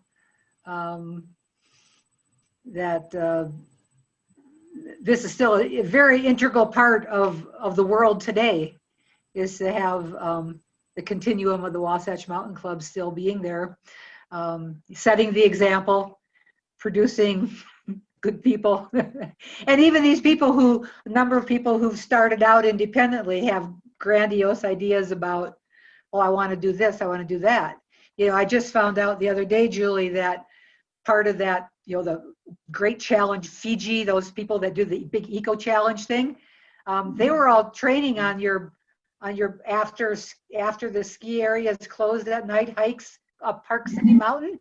A lot of those people were training on Wasatch Mountain Club hikes in the evening. That's right. So even and they weren't really super club members or anything, but the way to interact, do your stuff independently, do your stuff with the club. Let's all have a good symbiotic relationship going. We may make arrangements. And the club membership remains strong. We've been hovering around 1,000 to 1,100 members for the 10 years that I've been on the board. And it's growing even now. That might in part be because of the Centennial, but even through this coronavirus, people are looking for those networks and those social opportunities. We're offering just a limited number of outdoor activities right now, but even so, almost every day on the hikes I've been organizing, I have new people almost every time, and I'm hearing that now that they've looked at different groups and there's just no other organization or avenue for outdoor recreating along the Wasatch Front that has the variety, not only of different types of activities, but also different levels of difficulty. There's just such a broad range of opportunities. And so people are being drawn to that. And I'm hearing so much, even now, especially now, about how people are needing that social connection and needing that social, just that social outlet. And there's no better place for that than in outdoor recreating, you know, with a smaller group. You know, one of the changes over time, you know, when you look at our old Ramblers, it wouldn't be unusual to have 50, 80, 100 people out on a hike, which of course we can't do these days, not on a single hike. But now we have 10 to 15 activities a week on the calendar. So we're still accommodating that number of people. We're just doing it in a different way.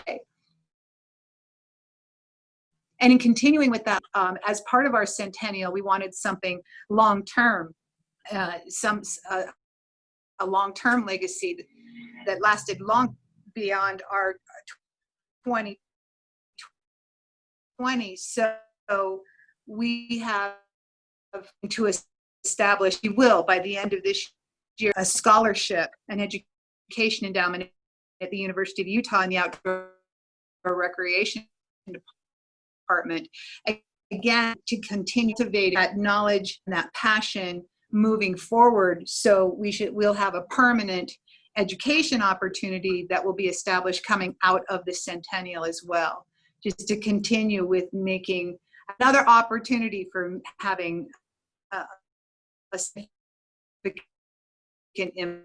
impact on. Hey, Mark, we haven't heard from you in a while. You want to talk a little bit about your thoughts as we maybe get ready to wrap up the conversation, just about some of the legacies of the Wasatch Mountain Club? Well, I think everyone else covered it pretty well. I want to say it would be, if we could go back to the origins of the club and the early members of the club, even for the first 50 years of the club, I think those people would be very, very happy to see what the club has grown into. They would be just so totally surprised to see what kind of organization it is today, and that it has lasted 100 years. I think that's very significant. I think along with that, you know, the members of the club have, it's volunteerization, and these people, for 100 years, there were volunteers that put together this Rambler, and it's recorded the history of our club, and it contains thousands and thousands of photos that people have taken over the years. So you have this legacy that was put together. You look at the lodge that was built in 1929, and every year since that lodge has been built, thousands of hours have been put into, if nothing else, gather firewood and paint and all of these things to maintain the lodge, and it's still there. It's in better condition than it was when it was built. And so I think these people would be happy to see what everybody has done, and this is continuing today. We're still maintaining the lodge. We're still publishing the Ramblers. I think that's all significant. As far as where we're at today, I see this COVID has created an abundance of people in the mountains everywhere. I've been up to the Uintas several times, and you can't find a place to fish around a lake. It's just overcrowded. When I retired 10 years ago, it was very nice to be able to go out on a weeknight or a weekday to go hiking, and you could find a place to park at a trailhead. I would go skiing in the middle of the week and avoid the weekends, and you resort to yourself. But that's changed. If you want to go skiing at Alta or any ski area on a snow day, I don't care what day it is, you can't find a place to park. Everything is just so overcrowded. And I think the people that, you know, started out club, that's one thing that they'd be shocked about, is to see actually how many people are here now doing all of these activities. You know, the mountains are still there, the rocks are still there, the trees are better than they were because of the efforts that have been put forth to conserve and plant. And the old trails were, you know, basically put in by miners and loggers, and now we have probably better trails. But I think the Mountain Club will be involved in the efforts to save our canyons, to preserve our canyons. There are a lot of efforts going forward to alleviate some of the conditions in the canyons. And I know the Wasatch Mountain Club will be involved in those efforts. So I look forward to an optimistic future. Okay, yeah, I think that's a good place to maybe call it. I appreciate those sentiments and thoughts. So Jed, are you still there? Uh-oh, here he comes. I am still here. I'm going to start my video. I've been listening intently the whole time, and it's not hyperbole to say that it's a pleasure and inspiration to hear all of you share your stories. I'm impressed with the remarkable feats of early members continuing to the present day. Of course, by the social cohesion and you know, the conservation ethic. So was also thinking about the enduring impacts of this organization, from the wilderness that was created in your hand in creating it, to the trail work and the trails, the legacy that has produced, to the place names that you mentioned, Phyllis. So, I mean, we don't have people will be listening to this and they'll have questions, but on behalf of all of us who've been listening, thank you. I had two quick questions if you wanted to entertain them. I know we've gone, you're probably tired, but I was wondering briefly about your thoughts on trail running. We didn't talk about that. I don't imagine the club specifically does trail running groups or runs. I don't know if you do or not, but I know there might be conflicts there with traditional user groups as well as trail runners who are zipping by. I'm also curious about summit registers. Are those maintained at all by the Wasatch Mountain Club? I love reading those. I love contributing to them. Anymore. I'm wondering what you're thinking So on I that. can tell you a couple of things. Let me speak first of all to the runners. Any activity, really. The organized activities are only limited by the interest of our members. So if we had, and I've had several people ask me about trail running, and there are some who have gotten together to do some trail running, but so far it does not seem to have been a sport that has taken off enough to generate like a standalone formalized group within the club, if that makes some sense. And the runners club is old. The club has gotten old. Well, now most of our members are older. So our average membership age is right around 50, right? So we have older, we have younger. So we're right there in the 50. It's the average age.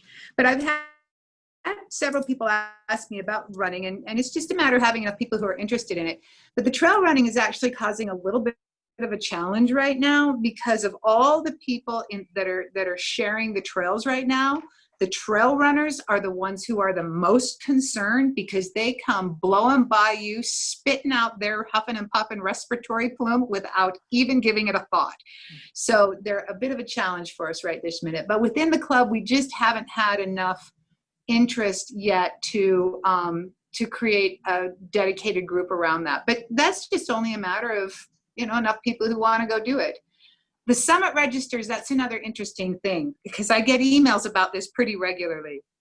The Wasatch Mountain Club had establish summit registers and mailboxes on all the peaks around here. The challenge with that now is the wilderness designations. You're not supposed to have a mailbox in the wilderness. So some of those registers have been taken down, and then somehow they just sort of still show back up again. So they can, so yeah, so there's a bit of a challenge there, and I get the emails when a summit register gets full. There's a note in the book that says to contact the Wasatch Mountain Club to have it replaced. So I can't officially do that, but there are people who have been known to take a new book up and bring the old book down. And Mark, I think those, aren't we putting them over into, aren't those going into the archives over at the university when we get them off the mountains? Yes. So originally, back to the origins of the club again, we just, Julie and I just got an email about a marker from Kings Peak that we're trying to find out where this is. One of our members had a photo of it, and it lists the Wasatch Mountain Club on this this marker from Kings Peak.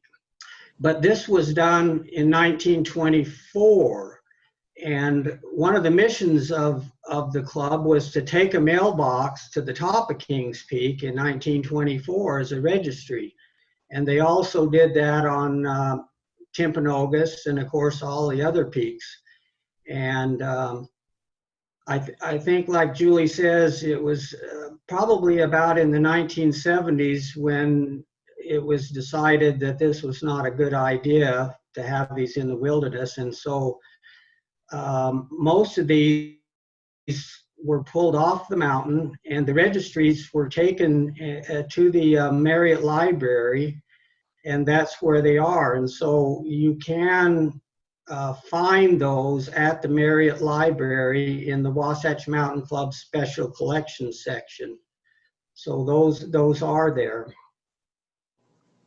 My sense was too, they just kind of went away over the years because it all got to be so popular. I mean, the books were filling up just, matter of days or whatever. And when they first put those up there, I mean, that was really something. It was really neat to sign the summit register, and the same register would be up there for years, but then, a few years later, they were just going through them so fast.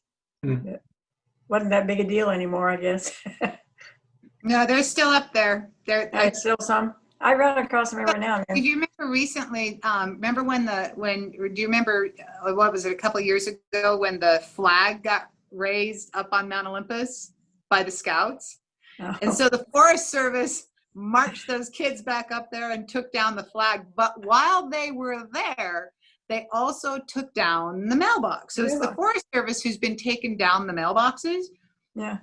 But it was shortly thereafter another mailbox was put back up there underneath a few rocks. So some of those traditions are dying very, very hard. Yeah. My favorite was... This is something that, I mean, officially the Wasatch Mountain Club is no longer involved with putting mailboxes on the mountain and taking care of those as they were originally. That's what I'm saying is during the 70s or so, we were asked to remove those and take those off the mountain. Someone else is putting them up at this point in time. Is that right, Julie? I believe, let me put it this way. I am not in any official capacity aware of any Wasatch Mountain Club member personally responsible for taking up a mailbox. Right. But to this very day, I have had people tell me that if they can't sign a summit register they didn't climb the mountain. Well, that's My favorite one, I think, was maybe Hayden Peak, I think, years ago. It was just an old quart jar that had been there since the 40s. It was just really fun to read through.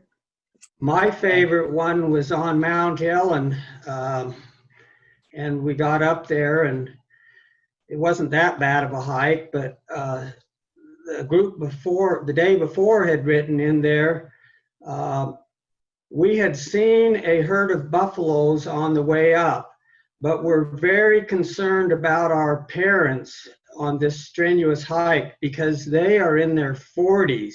Of course, we were all in that age group ourselves, so. yeah. I mean, Matt, that seems like a treasure trove for your dissertation. But There are so many stories. One thing I didn't really, did not come handy to mention, but when I first was in the club, there weren't bridges yet. And it wasn't very long before, within the first couple of years I was in the club, everything got bridges. But I mean, the first time I ever did Lake Blanche, we had to get across that roaring torrent that comes down out of there without a bridge. And same thing going up like Red Pine, White Pine, the bottom, you had to go way down to where it was more shallow and try to figure out a way to get across there. And up Broad's Fork, there was just a tree, there, and somebody put a wire across to kind of hang on to, except it was real loose. So, you just had people whipping back and forth on that. But in the springtime, the water was just ferocious coming out of there. If anybody had gone in, it could have been pretty bad. But yeah, I have definite memories of trying to get across those places without bridges. well, thank you for that. Again, it's been a pleasure. I should remind everyone that this discussion is kind of an outgrowth of an oral history project that is not completed yet, but will be deposited at the Marriott Library, I understand. And information on, if you're interested in also, applying for an oral history grant, you can go to our website at ushs.utah.gov, and there's information there about oral history and oral history resources. But I know that's the reason why, well, it's one reason why we're here together. The main reason, of course, is the Centennial, and the Oral History Project is the outgrowth of the Centennial. So best wishes on continuing celebrations. That's exciting. I assume people can find information about that on your website. Is that correct? Yes. Thank you so much. Yes, we have a whole, the Centennial, where we have our Centennial key dates and our endowment and club merchandise, and all of the proceeds from any of the club merchandise is going towards the endowment. So there'll be some information there on the website. Yep. That's great. We have unlimited stories, so. Right. Yeah, Don't tell well, anymore, Phyllis. before we close it down, I just want to thank everybody again. I really appreciate all of you being willing to come on and story of the Wasatch Mountain Club. There's been a lot of changes in 100 years. You're celebrating a centennial, and we just talked about some of the stories here, but outdoor recreation, conservation, and just what I think in many ways the club just represents something significant here with how to associate well together and do something interesting and healthy and out in nature. So it's been great hearing from you all. Yep. Thank you. Let me share my screen real fast, because I'm going to go to this closing slide. Just a reminder that folks, this recording will be, let's see, it's not coming up. Well, it's sort of there. It's part of, it'll be, the recording will be available on our YouTube channel, and maybe also from the Wasatch Mountain Club website. I don't know. Depends on what you guys are willing to do, but it'll be available on our YouTube channel. And so you can also go to, from other sessions that we've sponsored and put on, you can go to our website down below And just a reminder also for folks that we have a number of live sessions during the month of September, including some on national parks and public lands, as well as our keynote address on voting in Utah and in the West, and then a plenary panel on Native American voting rights. So